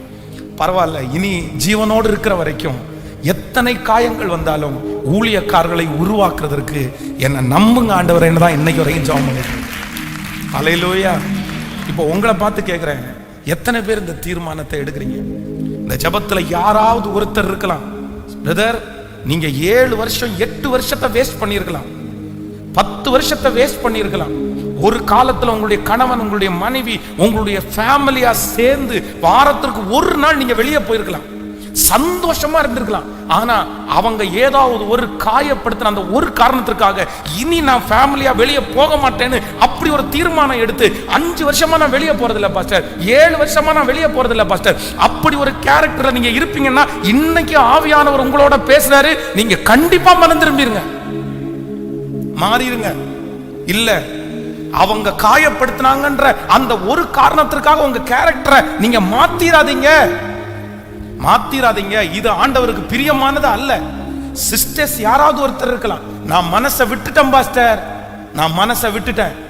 நான் முடிவு எடுத்துட்டேன், இவ்வளவு நன்றி இல்லாத ஒரு மனுஷன், இவ்வளவு நன்றி இல்லாத ஒரு குடும்பம், இவ்வளவு நன்றி இல்லாத ஒரு மாமியார், இவ்வளவு நன்றி இல்லாத ஒரு மாமனார், நன்றி இல்லாத பிள்ளைங்க, இவங்களுக்கு நான் செஞ்சு என்ன பாஸ்டர் நான் பண்ண போறேன்? அதனால நான் ஒரு 3-4 வருஷமா ஒரு முடிவு எடுத்துட்டேன், இனி நான் பண்ண மாட்டேன்னு இந்த ஜெபத்துல இருக்கிற யாராவது ஒரு சிஸ்டர் நீங்க முடிவு எடுத்தீங்கன்னா, ஆவியானவர் இன்னைக்கு பேசுறாரு, உங்க கேரக்டரை நீங்க சேஞ்ச் பண்ணாதீங்க. நீங்கள் அதற்காக அழைக்கப்பட்டவர்கள் அல்ல, அழைக்கப்பட்டவர்கள் அல்ல. இன்னொருத்தருடைய காயம் நம்முடைய கேரக்டரை என்ன பண்ணிடக்கூடாது? சொல்லுங்க, பக்கத்துல கையை பிடிச்சி சொல்லுங்க. இது உங்களுக்கு மனசுக்குள்ள தீவிரமா பதிஞ்சிடணும்ன்றக்காக நான் சொல்றேன். சொல்லுங்க, நல்லா கையை கொடுத்து சொல்லுங்க. இன்னொருத்தர் நம்மளை காயப்படுத்துறது உங்களுடைய கேரக்டரை சேஞ்ச் பண்ணிடக்கூடாது. நல்லா சொல்லுங்க, நல்லா சொல்லுங்க. உங்களுடைய கேரக்டரை என்ன பண்ணிடக்கூடாது? நீங்க எப்படிதான் இருக்கணும்? ஆமே, நம்மளை காயப்படுத்துறவங்க படுத்துட்டு தான் இருப்பாங்க, அவ்வளவுதான். நம்ம அத ஓகே ரைட்டு, கர்த்தர் அனுமதிச்சிருக்கிறார், ஆண்டவர் அனுமதிச்சிருக்கிறார். ஆமேன். சில நேரத்தில் நம்முடைய தியாகங்கள் நிறைய பேருக்கு எழுதி வைக்க தெரியாது. நிறைய பேருக்கு எழுதி வைக்க தெரியாததுனால நம்ம தியாகமே பண்ணலன்னு நினைச்சுக்குவாங்க. நிறைய பேர் நம்மளை புரிஞ்சுக்கவே மாட்டாங்க. நம்ம மனசுல ஒண்ணு நினைப்போம், அங்க வேற ஒண்ணு கேட்கல. அதான் சங்கீதக்காரன் சொல்றான்ல, என்னுடைய நன்மைக்கு பதிலாக எனக்கு என்ன பண்ணனாங்க? தீமை செஞ்சாங்க, அவ்வளவுதான். அதுதான் அவங்களுடைய கேரக்டர், அதுதான் அவங்களுக்கு பண்ண தெரியும். அதனால நம்ம நினைக்கிறது மாதிரி எல்லாரும் பேசிடவும் மாட்டாங்க, நம்ம நினைக்கிறது மாதிரி எல்லாரும் நடந்துக்கவும் மாட்டாங்க. நம்புறீங்களா இல்லையா? நம்புறீங்களா இல்லையா? நிறைய பேருக்கு ஆண்டவரை மாதிரி தான் கணவனாரே நினைச்சிருப்பாங்க, ஆண்டவரை மாதிரி தான் மனைவியை நினைச்சிருப்பாங்க. ஆண்டவரை என்ன மாதிரி நினைச்சிருக்கீங்கன்னா, நான் இன்னைக்கு சர்ச்சுக்கு போறேன், ஆண்டவர் என் கூட பேசணும், என் இருதயத்தை அறிஞ்சு பேசணும். ஆண்டவர் பேசிடுவாரு. இதை யார்கிட்ட எதிர்பார்ப்பேன் தெரியுமா? நான் இன்னைக்கு மனசுல நினைச்சிட்டு போறேன், அவர் கரெக்டா எல்லாம் பேச மாட்டாரு. எப்படிதான் பேசுவாரு? கேட்கல, சத்தமா கேட்கவே இல்லையே. ஹல்லேலூயா. கையா அசைத்து ஒரு ஹல்லேலூயா சொல்லலாம். விசுவாசிக்கிறீங்களா இல்லையா? ஆமென். ஒரு நாள் ரொம்ப களைத்து போய் கண்டினியூவா டிராவல் பண்ணிட்டு அப்படியே முடிச்சுட்டு ரொம்ப டயர்டா பாஸ்டர் மாட்ட ஒரு பெரிய அங்கீகாரத்துக்காக நான் காத்திருக்கிறேன். சரி, அவங்க ஒரு பெரிய அங்கீகாரம் நமக்கு என்னதான் எத்தனை பேர் நமக்கு சுத்தி இருக்கிறவங்க அங்கீகாரம் கொடுத்தாலும், நம்ம வீட்டில் இருக்கிறவங்க ஒரு அங்கீகாரம் கொடுக்கறது நமக்கு என்னவா இருக்கும்? சந்தோஷமா இருக்குமா இல்லையா? ஆனா நம்ம வீட்டில் இருக்கவங்க தான் சீக்கிரம் அங்கீகாரமே கிடைக்காது. அதனால அவங்க அப்படின்னு சொல்ல, உங்களுக்கு உதாரணத்துக்கு சொல்றாங்க, ரொம்ப களைச்சு போய் எல்லா டிராவலையும் முடிச்சுட்டு அப்படான்னு ஒரு பெருமையில் அப்படியே உட்காந்து, பாரு இந்த வாரம் எவ்வளவு கிலோமீட்டர் டிராவல் பண்ணிட்டேன் நான் அப்படின்னு. உடனே அடுத்த நிமிஷம் பாஸ்டர் என்ன பார்த்து கேட்டாங்க, ஏன் இத்தனை கிலோமீட்டர் உங்களை டிராவல் பண்ண யார் சொன்னா? இத்தனை கிலோமீட்டர் உங்களை டிராவல் பண்றதுக்கு யார் சொன்னா? அடாடாடா. நான் என்ன மனசுல நினைச்சேன் அப்படின்னா, அப்பா இவ்வளோ கிலோமீட்டர் டிராவல் பண்ணிருப்பீங்க, இந்த கை என்னத்துக்கு ஆகிறது, இந்த கால் என்னத்துக்கு ஆகிறது, இந்த முதுகு என்னத்துக்கு ஆகிறது அப்படின்னு நினைச்சிட்டு ஒரு எண்ணெயை போட்டு நல்லா முதுக தடகி விட்டு அப்படின்னு பெரிய கற்பனையோட போன உடனே இவ்வளோ டிராவல் பண்றதுக்கு யார் சொன்னா? அவங்க அது மனசுல இருந்து சொல்லல, சும்மா சொல்றேன், நான் உங்களுக்கு புரிஞ்சுக்கிறதுக்காக சொல்றேன். நம்ம நிறைய பேர் நம்ம என்னதான் நினைப்போம் அப்படின்னு சொன்னா, அதே போல அவர்களும் அப்படிதான். ரொம்ப ஒரு ப்ரேயர் நான் ஒரு நாளில் 3 செய்தி 4 செய்தி அந்த மாதிரிலாம் கொடுத்து கூட நான் நிறைய பழகியிருக்கேன். நிறைய அந்த மாதிரி பேசி, அது ஊழியம் அப்படி ஒரு அதுதான் நம்ம செய்யணும் அப்படின்றதுனால ஒரு 3 சர்வீஸ் அந்த மாதிரி கூட நடத்துது. ஆனால் பாஸ்டமாக ஒரு சர்வீஸ் நடத்துறது பெரிய சவால். அவங்க ஒரு சர்வீஸை நடத்தி முடிச்சுட்டு உடனே அப்படியே டயர்டாக உட்காந்து, இன்னைக்கு பாருங்க நான் சர்வீஸ் நடத்தி முடிச்சிட்டேன், ஆரம்பிக்கும் போது என்னமோ நினைச்சேன், எப்படி முடிப்பேனோ நினைச்சேன், நல்லா முடிச்சிட்டேன் அப்படின்னா, ஆமா பாப்பா ஒரு சர்வீஸை முடிச்சுட்டு கை வலிக்குது, கால் வலிக்குது, தொண்டை வலிக்குதுன்னு இருக்கிறேன். அவன் 3 சர்வீஸை உட்காந்துட்டு முடிச்சுட்டு இப்போ ஓடிட்டு இருக்கிறான். அப்ப அவங்க இதுதான் சொல்றது, உங்களுக்கு ஹெல்ப்பே பண்ண போகக்கூடாது அப்படின்னு. அப்ப நல்லா நினைச்சுக்கோங்க, நம்ம நினைக்கிறது மாதிரி யாருமே என்ன பண்ணிட மாட்டாங்க, பேசிட மாட்டாங்க. பக்கத்துல கையை கொடுத்து சொல்லுங்க, அவங்க ஏசுநாதர் கிடையாது. நல்லா சொல்லுங்க, ஏசுநாதர் கிடையாது. உங்களுக்கு உள்ளுக்குள்ள புகுந்து நீ என்ன நினைக்கிறாய் என்று தெரிந்து பேசுவதற்கு ஏசுநாதர் கிடையாது. ஆனா நம்ம நிறைய பேர் எப்படிதான் நினைப்போம், நம்ம வர்றதுக்கு முன்னாடியே ஏசுநாதர் மாதிரி உள்ள புகுந்து நம்முடைய எல்லாத்தையும் கலெக்ட் பண்ணி, அதுவும் நீங்க நினைச்சது மாதிரி பேசிட்டாங்கன்னு வைங்களேன், உங்களுக்கு அப்படியே தலைகால புரியாது. சே, என்ன பாசம் என் மேல. அவர் ஏற்கனவே பிளான் பண்ணி ஐடியா பண்ணிட்டு வந்திருப்பாரு, எழுதி வச்சுட்டு வந்திருப்பாரு நமக்கு என்ன சொல்லலாம் அப்படின்னு. அது மனசுக்குள்ள இருந்து வராது. ஆமேன். சாப்பாடை ஃபுல்லா ஆக்கி வச்சுட்டு அவங்க உட்கார்ந்து சாப்பிட்டு இருக்கும்போது நீங்க என்ன நினைப்பீங்கன்னா, ஒண்ணு மட்டும் தான் நினைப்பீங்க. என்ன பார்த்து நீ சாப்பிட்டியா அப்படின்ற அந்த ஒரு வார்த்தையை கேட்கணும்னு நீங்க நினைச்சிட்டு சாப்பாடை போட்டு கொடுத்து வாயே பார்த்துட்டு இருப்பீங்க. ஆனா அவங்க என்ன பண்ணுவாங்க தெரியுமா? உப்பு இன்னும் கொஞ்சம் தூக்கலா போட்டிருக்கலாம்ல.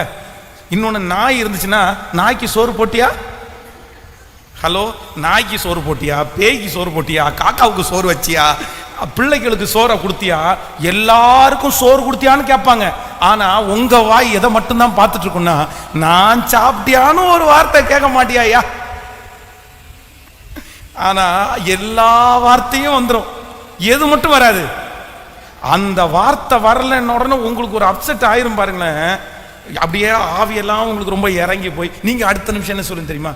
இவ்வளவு கேட்டீங்களே, நான் சாப்பிட்டேன்னு ஒரு வார்த்தை கேட்டீங்களா? அப்போ ஒன்று நினைத்துக் கொள்ளுங்கள், மனிதர்கள் நம்மை தெரிந்தோ தெரியாமலோ காயப்படுத்தும் போது நான் ஒரு தீர்மானம் எடுக்கிறேன். என்னுடைய கேரக்டரை அவர்கள் காயப்படுத்தினாங்க அப்படின்றதற்காக நான் என்ன பண்ண மாட்டேன்னா, மாத்திக்கவே மாட்டேன். ஹல்லேலூயா. கைகளை அசைத்து ஒரு ஹல்லேலூயா. யோபுனுடைய மனைவி சொல்றாங்க, நீர் இன்னும் உம்முடைய உத்தமத்தில் உறுதியாய் தரித்திருப்பீரோ. தேவனை தூசித்து அவங்க என்ன டைம்ஸ்ல சொன்னாங்கன்னு தெரியல. ஒருவேளை அவர் மேல பாசம் வச்சு அவர் படுற பாடு புரியாம கூட பேசியிருக்கலாம். நீ செத்து உயிரோடு இருக்கிறத விட செத்துட்டா கூட பரவாயில்ல, நீர் இவ்வளவு கஷ்டப்படுறீன்னு கூட சொல்லலாம். ஆனா இந்த நேரத்துல இவ்வளவு கஷ்டமா இருக்கும்போது தன்னுடைய மனைவி நீயும் செத்துற மாட்டியான்ற வார்த்தை அவருக்கு எவ்வளவு காயமாச்சுன்னு கூட தெரியல. ஆனா அடுத்து கர்த்தர் அவரை ஆசீர்வதிக்கும் போது தன்னுடைய மனைவி அவரை விட்டு கொடுக்கல, தன்னுடைய மனைவியை வேண்டான்னு சொல்லல, தன்னுடைய மனைவியோடு இசைந்திருந்துதான் அத்தனை பிள்ளைகளை அவர் பெற்றெடுத்தார். ஒரு உண்மையான ஒரு தேவனுடைய பிள்ளை, ஆண்டவரோட நடக்கணும்னு ஆசைப்படுற பிள்ளை எத்தனை காயப்பட்டாலும் என் கேரக்டரை நான் என்ன பண்ண மாட்டேன்னா மாத்திக்கவே மாட்டேன். என்னை எதற்காக அவர் அழைத்தாரோ, எனக்கு என்ன நோக்கத்தை அவர் வச்சாரோ, எத்தனை பேர் காயப்படுத்தினாலும் நான் செய்வேன்னு ஒரு தீர்மானம் மட்டும் எடுங்க. நான் நம்புறேன், உங்களை கொண்டு கர்த்தர் செய்ய நினைத்ததை தடை செய்வதற்கு ஒருவராலும், யார் என்ன வேணாலும் காயப்படுத்தட்டும், என் மனசை சுக்குநூறா அவங்க வேணா உடைக்கட்டும், ஆனா நான் என்ன பண்ண மாட்டேன்னா என் கேரக்டரை அவங்க காயப்படுத்தின காரணத்திற்காக நான் மாத்திக்கவே மாட்டேன். விசுவாசிக்கிறீங்களா இல்லையா? அன்னை தெரசா உங்களுக்கு எல்லாருக்குமே தெரிஞ்ச ஒரு நல்ல கதாபாத்திரம். அவங்க ரொம்ப நல்ல ஒரு ஆண்டவரோட நடந்தவங்க. அப்போ அவங்க அதான் அந்த சம்பவம் உங்களுக்கு தெரியும்ல.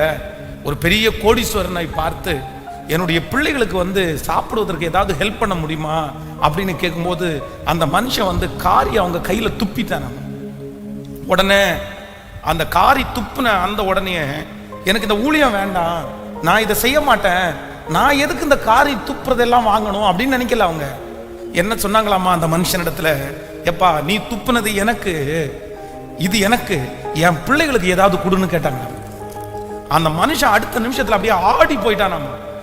சரி, என்ன இது? அப்போ தான் எடுத்த முடிவுல, தன்னுடைய கமிட்மெண்ட்ல, தன்னுடைய ஒப்பு கொடுத்தல்ல, எத்தனை பேர் காயப்படுத்தாலும் நான் வச்ச காலை, முன்னாடி எடுத்து வச்ச காலை பின்னாடி எடுத்து வைக்க மாட்டேன். கலப்பையின் மேல் தன் கையை வைத்து பின்னிட்டு பார்க்கிற எவனும் கர்த்தருடைய ராஜ்யத்திற்கு தகுதி உள்ளவனே அல்ல. ஒரு அப்பா உட்கார்ந்து இருக்கிறாரு, 2 பிள்ளைகள் வந்திருக்கிறாங்க. அப்போ ஒருத்தங்க பேட்டி எடுத்து அந்த பிள்ளைகளை விட்டு அவங்க அப்பா ரொம்ப தூரம் போயிட்டாரு. இந்த அப்பா வேணுன்றதுக்காக அந்த பிள்ளைங்க வந்திருக்கிறாங்க. அப்ப அந்த அப்பாவை பார்த்து கேட்குறாங்க, இந்த பிள்ளைகளை காமிச்சு, இந்த பிள்ளைங்க யார் அப்படின்னு கேட்குறாங்க. அப்போ அந்த அப்பா என்ன சொல்றாரு தெரியுமா?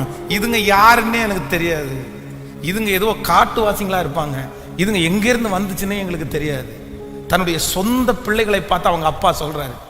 அப்போ உடனே அந்த நடுவரா இருக்கிற அந்த மனுஷன் கேட்குறாங்க, இவங்க அப்பா இப்படி சொல்றாரு என்ன அப்படின்னு போது அவங்க சொல்றாங்க, இல்ல ஒரு நாள் எங்க அப்பா எங்களை அவ்வளவு நேசிப்பாரு, அவர் தான் எங்களுக்கு வேலை செஞ்சு கொண்டு சாப்பாடு கொடுத்தாரு, அவர் சாப்பிடாம எங்களுக்கு கொடுத்தாரு, ஆனா இன்னைக்கு எங்க அப்பா மாறிட்டாரு. அப்ப அவங்க அப்பா அங்கன்னு சொல்றாரு, யாரு மாத்துனா யாரு மாத்தினா? நீங்க தானே மாத்துறீங்க என்ன இப்படி. அப்போ தன்னுடைய பிள்ளைகள் மேல ஒரு நாள் பாசம் வச்ச அந்த தகப்பனாருடைய அன்பை புரிஞ்சுக்காம அந்த பிள்ளைகள் தன்னை காயப்படுத்தினாங்கன்ற அந்த ஒரு காரணத்திற்காக அவங்க அப்பா அவருடைய கேரக்டர் அவர் என்ன பண்ணிக்கிட்டாருன்னா மாத்திக்கிட்டாரு.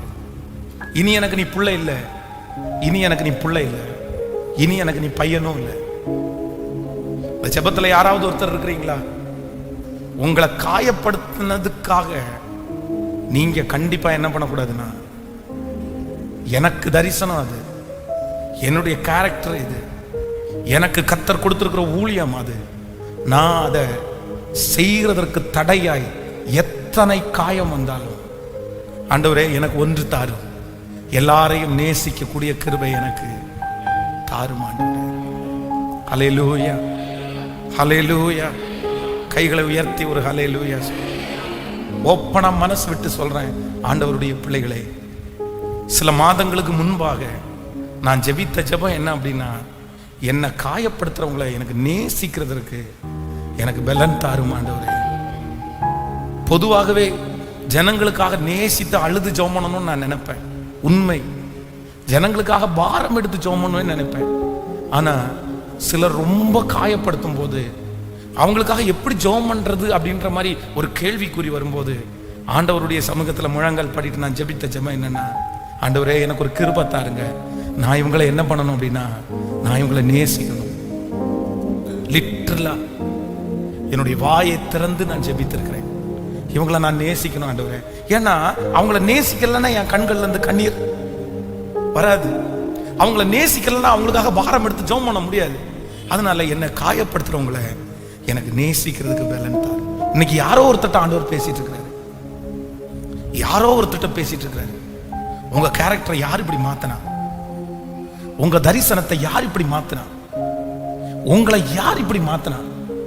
நீங்க ஏன் இப்படி மாறிட்டீங்க?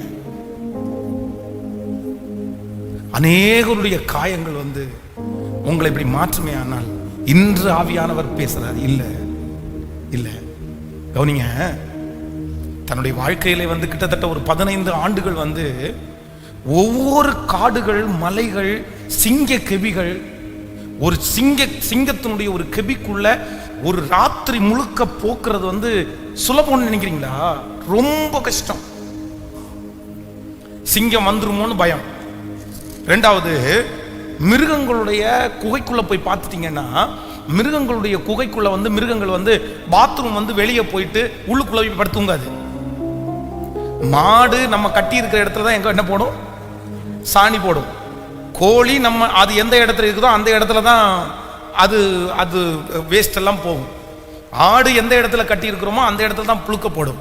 அந்த மாதிரி மிருகங்கள் இருக்கிற குகைக்குள்ள வந்து அது வந்து அதனுடைய மல ஜலங்களை வந்து வெளியே கழிக்காது. எங்க தான் போகும்?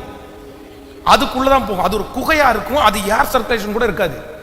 பட் தன்னுடைய உயிரை சவுல் நிமித்தமாய் துரத்தப்பட்ட தாவீது தன்னுடைய உயிரை காப்பாத்துறதுக்கு எங்க போய் உட்கார்ந்துட்டு இருக்கிறாரு? இன்னும் சிங்கம் வந்து சில நேரத்துல அது வெளியில பிடிக்கிற அந்த மிருகங்களை கொண்டு எங்க வச்சு சாப்பிடும் தெரியுமா? குகைக்குள்ள கொண்டு வந்து சாப்பிடும். அதுக்கு அது நாத்தமா தெரியாது. ஆனா உள்ளுக்குள்ள இருக்கிற எலும்பு துண்டுகள், உள்ளுக்குள்ள இருக்கிற சின்ன சின்ன கறிகள் எல்லாம் 4-5 நாட்கள் கடந்தா அதுல என்ன வரும்? நாத்தம் வரும். ஒரு சிங்கத்தினுடைய கெபியில போய் ஒளிஞ்சு தான் படுத்து நித்திரை செய்வது என்கிறது சாதாரணமானதல்ல. ஆனா சவுல் தன்னை துரத்தின ஒரே ஒரு காரணத்திற்காக தாவீது நிறைய சிங்கத்தினுடைய கெபியில, நிறைய கெபிகளில் போய் அவன் ஒளிஞ்சுக்க வேண்டிய சூழ்நிலைக்கு தள்ளப்பட்டான். ஆனா அத்தனை வருஷம் தாண்டி நேருக்கு நேராக சவுலை ஒரு நாள் சந்திக்கக்கூடிய சூழ்நிலை வரும்போது தாவீது அங்கே இருந்து சவுலே அப்படின்னு நான் கூப்பிட்டாங்க. இல்ல அப்படின்னா ஏதாவது ஒரு திட்டின வார்த்தையினால கூப்பிட்டான். என்ன சொன்ன தெரியுமா? என் தகப்பனே, என் தகப்பனே, நீங்க எனக்கு என்ன தீமை செய்ய நினைச்சாலும் நான் உங்களுக்கு ஒரு தீமையும் செய்யறதுக்கு எப்படி? தன்னை ஒருவன் தன்னுடைய உடம்பளவில் தன்னை காயப்படுத்துறாரு, மனசளவில் தன்னை காயப்படுத்துறாரு, தான் ஃபேமிலியோட இல்லாம அனாதையாய் சுத்துற அளவுக்கு தன்னை கொண்டு போய் விட்டாரு. ஆனா இவ்வளவு காயப்படுத்தினதுக்கு பிற்பாடும் தன்னுடைய கேரக்டரை தாவீது என்ன பண்ணிக்கலன்னா மாத்திக்கவே இல்லை. ஹல்லேலூயா, ஹல்லேலூயா. எத்தனை பேர் ஒரு முடிவு எடுக்கிறீங்க? என்ன முடிவு எடுக்க போறீங்க சொல்லுங்க, எல்லாரும் சொல்லுங்க. எனக்கு என்னமோ இங்க இருக்கிற நிறைய பேர் மாறி இருப்பீங்கன்னு தான் நினைக்கிறேன். நிறைய பேர் மிருகமா மாறிட்டாங்க. என்ன மிருகமாக்குறது யாருன்னு வேற பெரிய டயலாக் வேற விட்டுட்டு இருக்காங்க. ஹலோ, மிருகமா மாறிடுவாங்களா? அப்புறம் சொல்லுவோம், என்ன மிருகமா மாத்துறது யாரு? நீ தானே. நீ அவங்க மிருகமா மாத்தின உடனே நீங்க மிருகமா மாறிடுவீங்க. நீங்க ரோபோ, கீ கொடுத்த பொம்மை, கீ கொடுத்தா எப்படி வேணாலும் ஆடுவீங்க. அப்படியா? நிறைய பேர் அப்படி இருக்காங்க, நிறைய பேர் அப்படி இருக்காங்க. உங்களை கோபம் படுத்தலாம், உங்களை சிரிக்கவும் வைக்கலாம், உங்களை அளவும் வைக்கலாம். அப்படி இருந்துடக்கூடாது, அப்படி இருந்துடக்கூடாது. எனக்கென்று ஒரு தனித்தன்மை, எனக்கென்று ஒரு தரிசனம். அதற்கு இடையிலே என்னை காயப்படுத்துறதற்கு எத்தனை ஆயிரம் பேர் வந்தாலும் நான் வைத்திருக்கிற தரிசனத்தை கண்டிப்பாக என் மூலமாய் கர்த்தர் நிறைவேற்றுவார். அதுதான் தேவ பிள்ளை. ஆமேன்னு சொல்லுங்க. அதான் பெர்க்மன் செய்ய ரொம்ப அழகா எழுதிருக்கிறாரு. எனக்கு ரொம்ப பிடிச்ச பாட்டு இந்த பாட்டு. அவமானம் நிந்தை எல்லாம் அனுதின உணவு போல. எவ்வளவு அழகான பாட்டு பாருங்களேன். பழிச்சொல் எதிர்ப்பு எல்லாம் என்ன சத்தாமா? ஊட்டச்சத்து. ஊட்டச்சத்து. அப்படியே நம்ம குளுக்கோஸ் டி அப்படின்றதெல்லாம் குடிப்போம்ல, ஸ்ட்ரென்த் ஆகுறதுக்கு. நிறைய பேர் டயர்டா இருந்தா ஹாஸ்பிட்டல் போய் 2 ட்ரிப்ஸ் ஏத்திட்டு வருவாங்கல்ல, அவருக்கு அது என்ன ஊட்டச்சத்தாமா? அவமானம் நிந்தை அவருக்கு பெலன் தரும் ஊட்டச்சத்து. யாராவது அவரை அவமானப்படுத்தினாங்கன்னா அவருக்கு பெலன் ஆயிருமாமா. எவ்வளவு அழகான வார்த்தை. ஆமேன்னு சொல்லுங்க. நீங்க எல்லாம் இன்னும் வாயை திறந்து பாடுறது மட்டும் இல்ல, இதுவே உங்களுக்கு வாழ்க்கையாகவும் மாறணும். இந்த பிரசங்கம் பண்ணவே நான் ஜெபம் பண்றேன், ஆண்டவரே இந்த மாதிரி ஒரு கேரக்டர் எனக்கு தாங்க ராஜா. சிலர் நம்ம மேல ரொம்ப கோபப்பட்டு, நம்ம மேல பொறாமை கொண்டு நம்மளை காயப்படுத்துவாங்க. கவனிங்க, கவனமாய் கவனிங்க. சிலர் நம்ம மேல பொறாமப்பட்டு நம்மளை வேணும்னு என்ன பண்ணுவாங்க? காயப்படுத்துவாங்க. நம்மளை மனசை உடைச்சிருவாங்க. நம்மளை ரொம்ப அற்பமா அந்த மாதிரி பேசுவாங்க. அவங்களுக்கு நம்ம மேல பொறாமை இருக்கும். அந்த பொறாமையினால நம்மளை மவுஸ் கட் பண்ணுவாங்க. மற்றவங்களுக்கு முன்னாடி ரொம்ப கேவலமா அந்த மாதிரிலாம் பேசுவாங்க. சிலர் பர்பஸாவே நம்மளை காயப்படுத்துவாங்க. நம்மளை காயப்படுத்தணுன்றதுக்காகவே காயப்படுத்துவாங்க. ஆனா சிலர் என்ன பண்ணுவாங்கன்னா, அறியாம நம்மளை காயப்படுத்துவாங்க. அவங்களுக்கு அது நம்ம காயமாவோன்னு தெரியாது. ஆனா இதுக்கு நீங்க ஒரு வசனத்தை நீங்க வாசிக்க முடியும். 1 சாமுவேல் புஸ்தகத்தை எடுத்து வாசிக்கும் போது 18ஆம் அதிகாரத்தினுடைய 7வது வசனத்திலிருந்து நீங்க வாசிச்சீங்கன்னா அங்க இருக்கும்னு நினைக்கிறேன்.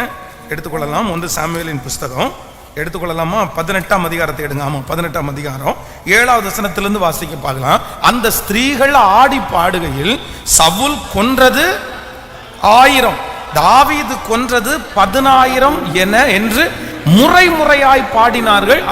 அந்த வார்த்தை சவுலுக்கு விசனமாயிருந்தது. அது அவன் மிகுந்த எரிச்சல் அடைந்து, தாவீதுக்கோ 10,000 எனக்கோ 1000 கொடுத்தார்கள், இன்னும் ராஜாங்கம் மாத்திரம் அவனுக்கு குறைவாய் இருக்கிறது என்று சொல்லி அந்நாள் முதற்கொண்டு சவுல் தாவீதை காய்மகாரமாய் பார்த்தான்.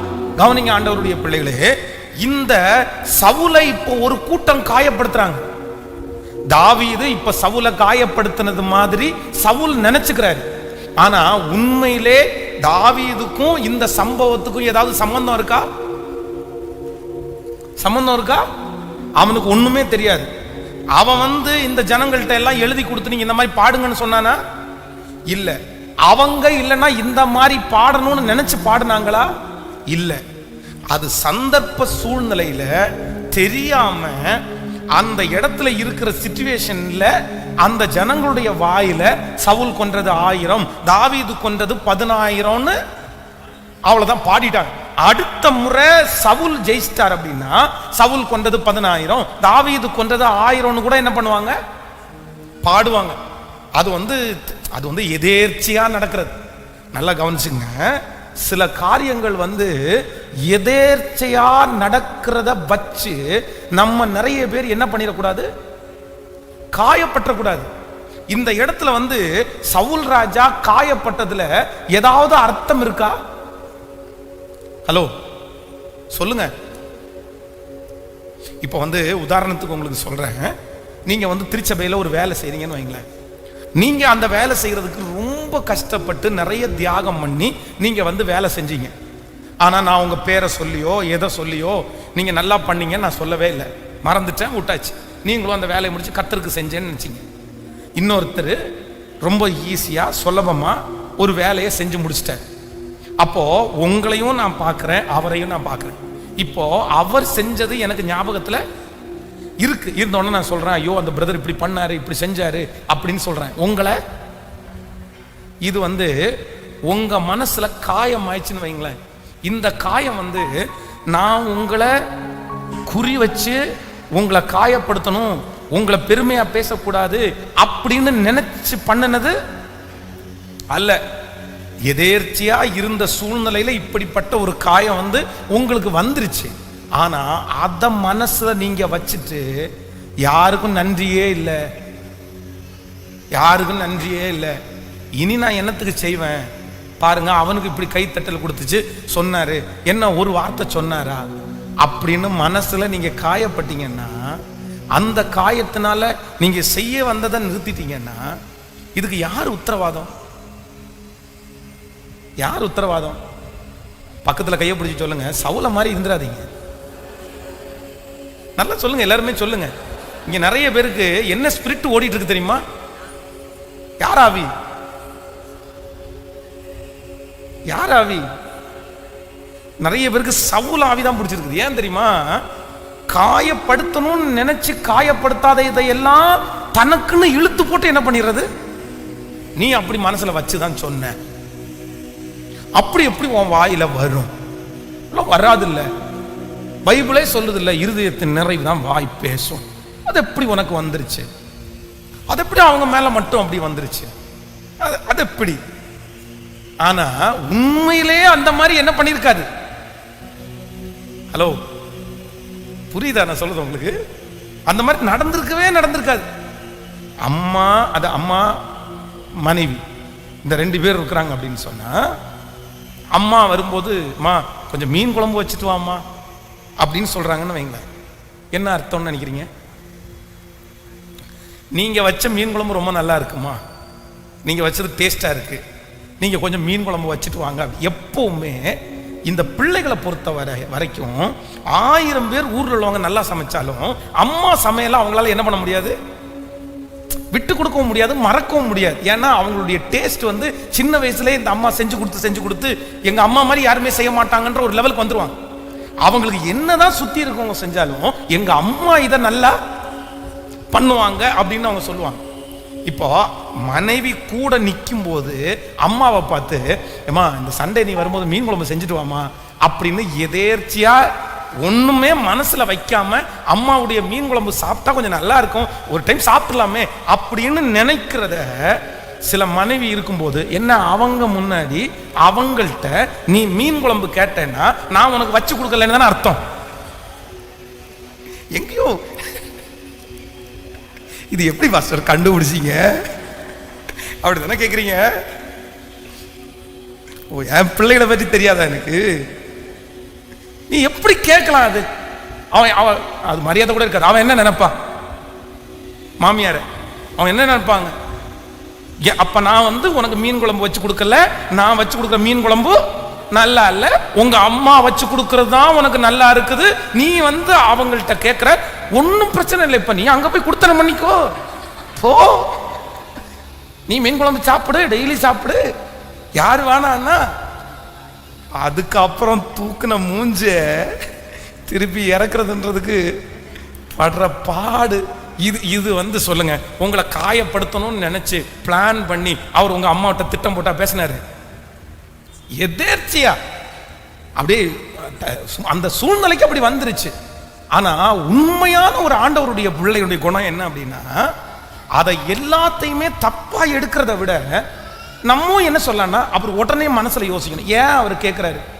ஒண்ணு, அம்மாவுடைய டேஸ்ட். அதான் உங்க அம்மாவுக்கு உங்க அம்மா சார்ந்த உங்க அப்பா உங்க குடும்பம் செஞ்சா மட்டும் அது. நீங்க இங்க இருந்து போன் பண்ணி சொல்லுங்க, மம்மி நீ வரும்போது மீன் ஊறுகாய் கொஞ்சம் எடுத்துட்டு வா மம்மி அப்படின்னுவீங்க. அது எங்க அம்மா மாதிரிலாம் மீன் ஊறுகாய் யாரும் போட முடியாது, இதை சொல்லுவாங்க. ஆனா இது பையன் சொன்னா இது எந்த ஊர்ல நியாயம்னே தெரியலம்மா. ஆனா நீங்க பார்சியாலிட்டி பாக்குறீங்க பாருங்க, அதுல ஏதோ ஒரு 80% ஒரு 20% பேர் நல்லவங்க இருக்காங்க. அதுல இந்த அம்மா உங்க வீட்டுக்காரங்க வந்தா மட்டும் உங்களுக்கு காலும் வலிக்காது கையும் வலிக்காது. அழகா அவங்களுக்கு பிரியாணி இல்லை 3 நேரம் பிரியாணியா ஆக்கி போடுவீங்க. ஆனா மாப்பிள்ளை வீட்டில இருந்தோ புருஷன் வீட்டில இருந்தோ யாராவது வந்தா, ஆமா வாயாம இவனுக்கெல்லாம் சாப்பாடு செஞ்சு கொட்டுறதுக்கு நான் என்ன மிஷினா இல்லை? அப்படி சிலர்லாம் பயங்கரமான வேற்றுமை பார்க்குறாங்க. அவங்க குடும்பம் மட்டும்தான் அவங்களுக்கு வசதி. ஆனா இந்த ஆண்களெல்லாம் இதுல பாவங்க, உண்மையிலே அப்படிதான். நிறைய ஆண்கள் பாவம், ஒண்ணுமே சொல்ல தெரியாது. இந்த அம்மாட்ட மா கடையில் வாங்கி தரட்டுமாம்மா நான், சரிம்மா அவளுக்கு கொஞ்சம் உடம்பு முடியலம்மா தலைவலிக்குதுன்றாம்மா அப்படின்னு. இந்த அம்மாவுக்கு இவங்க வீட்டுக்காரங்க வந்தா தலையும் வலிக்காது காதும் வலிக்காது. இது மனம் திரும்புங்க. இந்த மாதிரி பார்சியாலிட்டி பார்த்தீங்கன்னா உங்க பிள்ளைங்க யாருக்கு பார்சியாலிட்டி பார்ப்பாங்க? எங்க அம்மா கெட்டவா எங்க அப்பா நல்லவர்னு சொல்றாங்களா இல்லையான்னு பாருங்க, நீங்க எழுதி வச்சுக்கோங்க. ஆனா பைபிள் என்ன சொல்லுதுன்னா, உங்க பிள்ளைங்க எழும்பி உங்களை எப்படி சொல்லணுமாமா? எங்க அம்மா பாக்கியவதி எங்க அப்பா பாக்கியவான் அப்படின்னு சொல்லணுமாமா. ஆனா எங்க அப்பா மட்டும் பாக்கியவான் அப்படின்னு சொல்லிடக்கூடாது, யாரும் பாக்கியவதின்னு சொல்லணும். கேட்கல? இன்னைக்கு உங்க பிள்ளைங்க உங்களை நல்லவங்கன்னு சொல்லலாம். உங்க பிள்ளைங்க நினைவு தெரிஞ்சு வளர்ந்து அவங்க ஒரு அம்மா வானதுக்கு பிற்பாடு அப்பா நல்லவன்னு சொல்லுவாங்க, நல்லவர்னு சொல்லுவாங்களா அம்மா நல்லவர்னு சொல்லுவாங்க? எந்த லிஸ்ட்ல நீங்க இருப்பீங்க? சிலர் இருக்காங்க அப்பாங்க ஊதாரிதான் இருக்காங்க.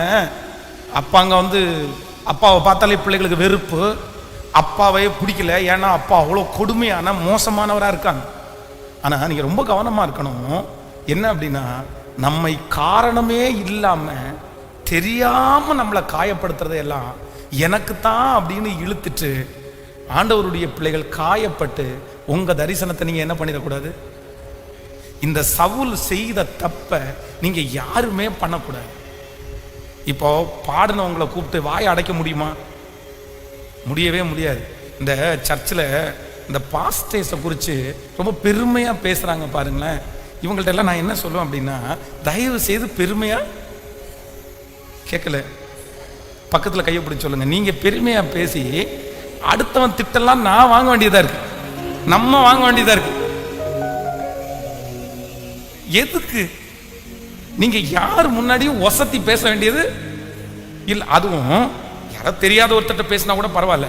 ஆனா இன்னொரு சர்ச்சு பாஸ்டர்ட்ட போய் அவரே பெருமையா பேசுறது எப்படி இருக்கும்? அது கஷ்டமா இருக்காது? ஆண்டவர் ஒருவேளை நன்றாய் நினைத்துக் கொள்ளுங்கள், இந்த யூடியூப்ல பப்ளிசிட்டியா இருக்காங்க, ஆயிரக்கணக்கான கிரௌடு வருது, அவங்க உழைச்சிருக்கலாம், முழங்கால நிக்கலாம், நிறைய ஜோம் பண்ணலாம், தியாகம் பெருசா இருக்கலாம். ஆனா அதே நேரத்துல கிரௌடு கம்மியா இருக்கிற 5 பேர் 10 பேர் 50 பேர் வச்சிருக்கிறவங்கள நீங்க அவங்க ஊழியம் செய்யல, அவங்கள ஆண்டவர் நம்பல அப்படின்னு தயவு செய்து சொல்லாதீங்க.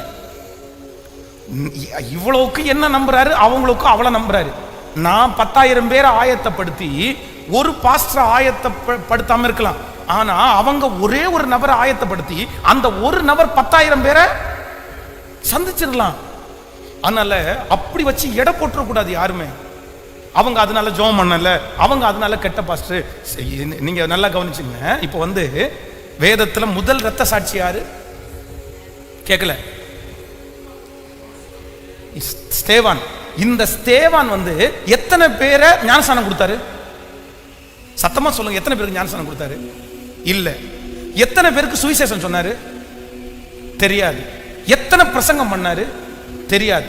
அவருடைய வாழ்க்கையிலே அவர் பண்ணினது ஒரே பிரசங்கம். ஆனா அந்த பிரசங்கத்துல யார் இருக்கா? சவுல் என்னும் வாலிபன். அப்போ அவர் கல்லெறிஞ்சு அந்த ஒரு பிரசங்கத்திலே கல்லெறிஞ்சு கொல்ல போறாங்க. அப்ப அவனுடைய ட்ரெஸ்ஸை கலட்டி சாட்சியா ஒருத்தனை வைக்கிறாங்க. யாரு? சவுல் என்கிற ஒரு மனுஷனை ஹெட்டா வச்சு அவனுடைய ட்ரெஸ்ஸை கலட்டி அங்க வச்சுட்டு அத்தனை பேரும் ஸ்தேவான கல்லெறிஞ்சு கொல்றாங்க. ஸ்தேவான அற்புதம் செய்யல, அடையாளம் பண்ணல, சுவிசேஷம் நிறைய பேருக்கு அறிவிக்கல, சர்ச்சு கட்டல, ஞான ஸ்நானம் கொடுக்கல. ஆனா அவர் வந்து கொல்லப்படும் போது வானத்தை பார்க்கும்போது தேவதூதர்கள் அப்படியே எழும்பி நின்று அவரை வரவேற்றார்கள். ஆனா அப்போஸ்தலனாகிய பவுல் சபைகளை ஸ்தாபித்தான், சுவிசேஷம் அறிவித்தான், அப்படி எக்கச்சக்கமான மினிஸ்ட்ரி. ஆனா இவங்க 2 பேர்ல யாரு பெரியவர், யாரு பெரிய ஊழியக்காரர்? என்னை பொறுத்த வரைக்கும் ஸ்தேவான். அப்போஸ்தலனாகிய பவுல் குறைஞ்சவர் கிடையாது, அவர்கள் எல்லா அப்போஸ்தலரை பார்க்கலாம் அவர் முதன்மையானவர். ஆனா இந்த ஸ்தேவான் முதல் ரத்த சாட்சி. அவனுடைய ரத்தம் சிந்தும் போது எழும்பி முளைச்ச முளைதான் யாருன்னா அப்போஸ்தலனாகிய பவுல். அப்போ அப்போஸ்தலனாகிய பவுல் ஆதாயம் பண்ணின அத்தனை லட்சம் பேருக்கும் ஹெட்டா இருந்தது யார் அப்படின்னா ஸ்தேவான் தான் இருந்திருக்கிறாரு. அப்போ பப்ளிசிட்டியா இருக்கிறவங்களோ, கிரௌடுக்கு முன்னாடி நிக்கிறவங்களோ, எல்லாருக்கும் தெரிஞ்சவங்களோ பெரிய ஆள் அல்ல. மறைஞ்சிருந்தாலும் ஆண்டவருடைய சித்தத்தை செய்யறவங்க பெரிய ஆளு தான். அல்லேலூயா. எத்தனை பேர் ஆமோதிக்கிறீங்க?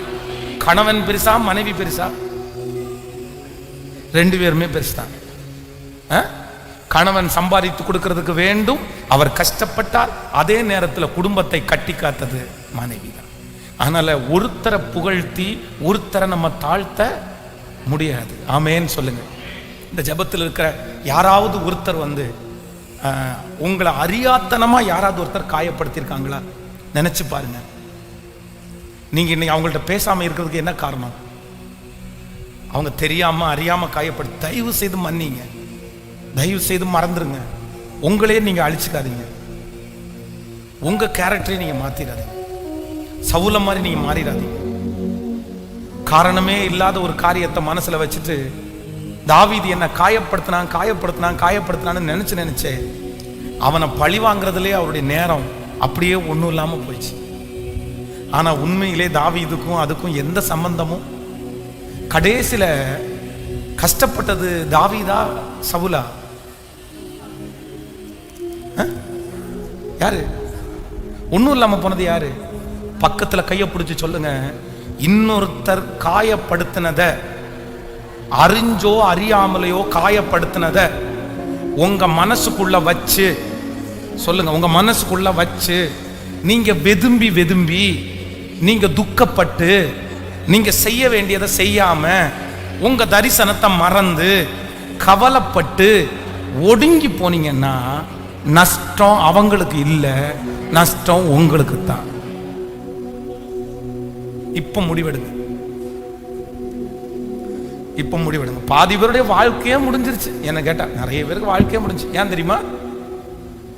என்ன அவன் காயப்படுத்திட்டான். ஒண்ணு இதை ஒன்னை பிடிச்சிட்டு எத்தனை நாள் தான் ஆண்டவருடைய பிள்ளைகளை டிராவல் பண்றது? இல்லவே இல்லை. எனக்கு ஒரு நேசர் இருக்கிறார், அவர் யார் தெரியுமா? என்னுடைய காயங்களை எல்லாம் ஆற்றுகிறார். இந்த ஜெபத்தில் இருக்கிறவங்க சொல்லலாம், பாஸ்டர் நீங்க ஈஸியா சொல்லிடுவீங்க பாஸ்டர், ஆனா என்னுடைய இருதயத்தில் இருக்கிற வடு ஆறாத வடு பாஸ்டர். ஏதோ பேசிட்டாங்கன்னா கூட நான் விட்டுருவேன் பாஸ்டர், ஏதோ சொல்லிட்டாங்கன்னா கூட சரி பரவாயில்லன்னு விட்டுருவோம் பாஸ்டர். ஆனா எனக்கு ஒரு இருதயத்துக்குள்ள இருக்கிற காயத்தை எல்லாம் உங்களுக்கு சொல்லவே முடியாது பாஸ்டர்.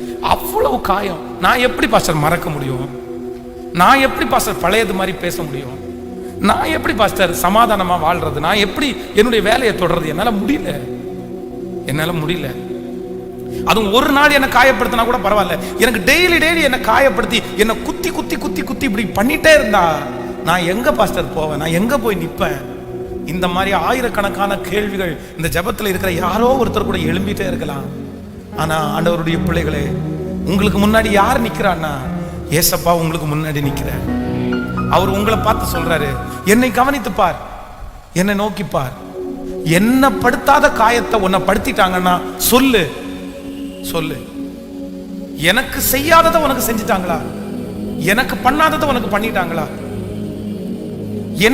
என்ன பேசாத வார்த்தை உன்னை பேசிட்டாங்களா? என்ன அடிக்காத அடி ஒன்னு அடிச்சிட்டாங்களா? காரி மூஞ்சி மேல துப்புறாங்களே, எப்படி இருக்கும்? அவர் அவ்வளவு வல்லமை உள்ளவரா இருந்தும் அவ்வளவு கஷ்டப்பட்டு நீ இறங்கி வா அப்படின்ற. ஏன் அவரால் இறங்கி வர்றதுக்கு என்ன முடியாது? நமக்கு நம்மளை விட பெரியவங்க நம்மளை திட்டினா கூட நம்ம நிறைய பேர் தாழ்ந்து போயிடும். நம்மளை விட பணக்காரங்க, நம்மளை விட படித்தவங்க, நம்மளை விட உயர்ந்தவங்க ஏதாவது சொன்னா கூட சரி பரவாயில்ல அப்படின்னு விட்டுருவோம். ஆனா ஒன்றும் இல்லாதவங்கள நம்மளை பார்த்து ஏதாவது பேசினாங்கன்னா நமக்கு நான் நிறைய பேரால விடவே முடியாது. ஏன்னா நீயே என்ன விட ஒன்றும் இல்லாம என் கையில இருந்து வாங்கி சாப்பிட்றோம், நீயே என்ன பார்த்து சொல்றியா, என்ன திமிரு உனக்கு அப்படின்னாலும் சொல்லுவோம். ஆனா ஆண்டவர் வந்து அவருக்கு ஈக்குவலா. ஆனா அவர் என்ன பண்ணாரு தெரியுமா? மன்னியுன்ற வார்த்தையை மட்டும்தான் சொன்னார். அதனால சிஸ்டர், எத்தனை நாள் தான் நீங்க காயப்பட்டுட்டு இப்படியே இருப்பீங்க? பிரதர், எத்தனை நாள் தான் காயப்பட்டுட்டு இப்படியே இருப்பீங்க? மறந்துருங்க. உங்களுக்கு அதிக காயம் இருக்கிறதா? நான் சொல்றேன், நீங்க அதிக பேருக்கு பிரயோஜனம் உள்ள கருவியாய் மாற போகிறீங்க. ஹல்லேலூயா, ஹல்லேலூயா. சமீபத்தில் நான் வந்து வாட்ஸ்அப்பில் ஒரு சின்ன ஒரு சின்ன பிக்சர் ஒன்று பார்த்தேன். அந்த பிக்சரில் வந்து ஒரு பக்கத்தில் ஒரு அப்பாவுடைய முதுகை காமிக்கிறாங்க, இன்னொரு பக்கத்தில் ஒரு பிள்ளையினுடைய முதுகு காமிக்கிறாங்க. அந்த அப்பாவுடைய முதுகுல வந்து பார்த்தீங்க அப்படின்னா எண்ணிக்கை கடங்காத ஏராளமான அம்புகள் வந்து அவங்க அப்பாவுடைய முதுகுல அப்படியே குத்தி ரத்தம் வழிகிறது மாதிரி ஒரு போட்டோ. இந்த பக்கத்தில் மகனுடைய முதுகுல ஒரே ஒரு அம்பு குத்தி இருக்குது, அதுல ரத்தம் வழியுது. அவன் வந்து அந்த மகனுடைய அந்த பிக்சருக்கு மேலே போட்டிருக்கு, என்னால் இந்த வலி தாங்கவே முடியல அப்படின்னு அவங்க போட்டிருக்காங்க. இந்த அப்பா அப்படி நின்றுட்டு இருக்கிற மாதிரி அந்த பிக்சரை பார்த்தேன். அப்ப நான் வந்து உடனே என்ன நினைச்சேன் அப்படின்னா, ஏசப்பாவையும் என்னையும் தான் அந்த இடத்துல கம்பேர் பண்ணி பார்த்தேன். அந்த இடத்துல ஏசப்பா நிக்கிறாரு, அவருடைய முதுகை பார்க்கிறேன். அவருடைய முதுகு உழுகிறவன் நிலம் போல ஆயிச்சாமா. உழுகிறவனுடைய நிலத்தை நீங்க பார்த்துருக்கீங்களா? உழுகிற இடத்தை பார்த்துருக்கீங்களா? அந்த அவன் மிதிச்சிருக்கிற இடத்துல பின்னாடி இருக்கும் பாருங்களேன், அந்த கட்டம் வந்து ஷார்ப்பா இப்படி இருக்கும். அதை அழுத்தி உழும்போது பார்த்தீங்கன்னா கோடு மாதிரி போகும் பாருங்க, ஸ்ட்ரைட்டா உள்ள இருக்கிற மண்ணெல்லாம் அப்படி தள்ளி. அப்ப என் ஏசப்பாவனுடைய முதுகு வந்து அவங்க அடிச்ச அடியில அந்த சதை அப்படியே கிழிஞ்சு அப்படியே வரி வரியா உழுகிறவனுடைய நிலம் போல. உழுகிறவனுடைய நிலம் எங்கேயாவது ஒரு இடத்துல ஷேப்பா இருந்திருக்குதா? ஒரு இடம் கூட ஷேப்பா நம்ம பார்க்க முடியாது. எல்லா இடமும் அப்படியே கொசன்னு இருக்கும். அவ்வளவு வலிகளையும் ஆண்டவர் நமக்காக தாங்கினார். நம்ம தான் அவர் அப்படி பண்ணணும். அவ்வளவு காயப்படுத்தினாங்க. ஆனா நீங்களும் நானும் பட்டிருக்கிற காயம் ஒரு சின்ன அம்பு மட்டும்தான் உங்க முதுகுல இப்ப குத்திருச்சு. அதுக்கும் உயர்வு ஆண்டவர் உங்களுக்கு கொடுத்துட்டாரு, அதற்கும் எவ்வளவு ஆசீர்வாதம் உங்களுக்கு கொடுத்துட்டாரு. ஆனா நீங்க என்ன நினைச்சிட்டீங்க தெரியுமா? என் காயம் ரொம்ப பெருசு, என் வலி ரொம்ப பெருசு, எனக்கு நிறைய ரத்தம் வருது, நான் அப்படி பண்றேன் இப்படி பண்றேன்னு உங்க கேரக்டரே நீங்க மாத்திட்டீங்க.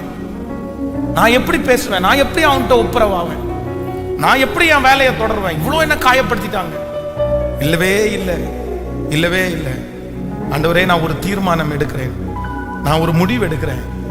என்னை யார் காயப்படுத்தினாலும் என் கேரக்டர் என்ன ஆகாது அப்படின்னு சொன்னா சேஞ்ச் ஆகவே ஆகும். பரவாயில்ல, எல்லாம் நன்மைக்கு. ஆமேன்னு சொல்லுங்க, கையை உயர்த்தி எல்லாரும் சொல்லுங்க, எல்லாம் நன்மைக்கு அப்படின்னு நான் நினைப்பேன். ஆண்டவரே, முழு பலத்தோட சொல்லுங்க, ஆண்டவரே அந்த கிருபை உங்க மேல வரட்டும், அந்த இரக்கம் உங்க மேல வரட்டும். ஹல்லேலூயா, நன்றி. கண்மலையாம் கிறிஸ்து கைவிடவே மாட்டா, கைவிடவே மாட்டா, கைவிடவே மாட்டா, என்னை கைவிடவே. என் காயங்களை சுமக்கிறதுக்கு எனக்கு ஒரு பலன் வேணும் ஆண்டவர். கலங்காதே மகனே, கலங்காதே மகளே, கலங்காதே மகனே, கலங்காதே மகளே. கண்மலையா கிறிஸ்து கைவிடவே மாட்டா, கைவிடவே மாட்டா, கை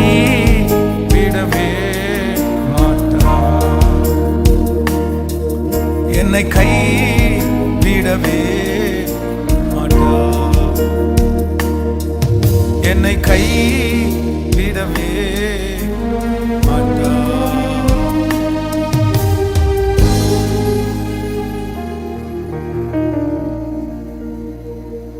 என்னை அவர் ஒருபோதும் கைவிடுகிற தேவன் அல்ல.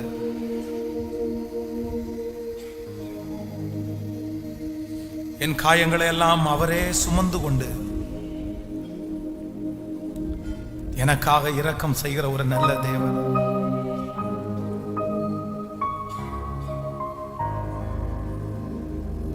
என்னை விட பல காயங்களை பெற்ற நேசர் அவர்.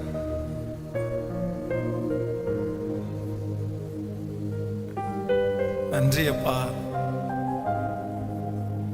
கடந்ததை நினைத்து கலங்க வேண்டாம், நடந்ததை மறந்துடணும். என் வாழ்க்கையில கர்த்தர் புதிய காரியங்களை எனக்காக செய்கிறவர். ஹல்லேலூயா. எத்தனை பேர் ஆமோதிக்கிறீர்கள்? எத்தனை பேர் ஆமோதிக்கிறீர்கள்?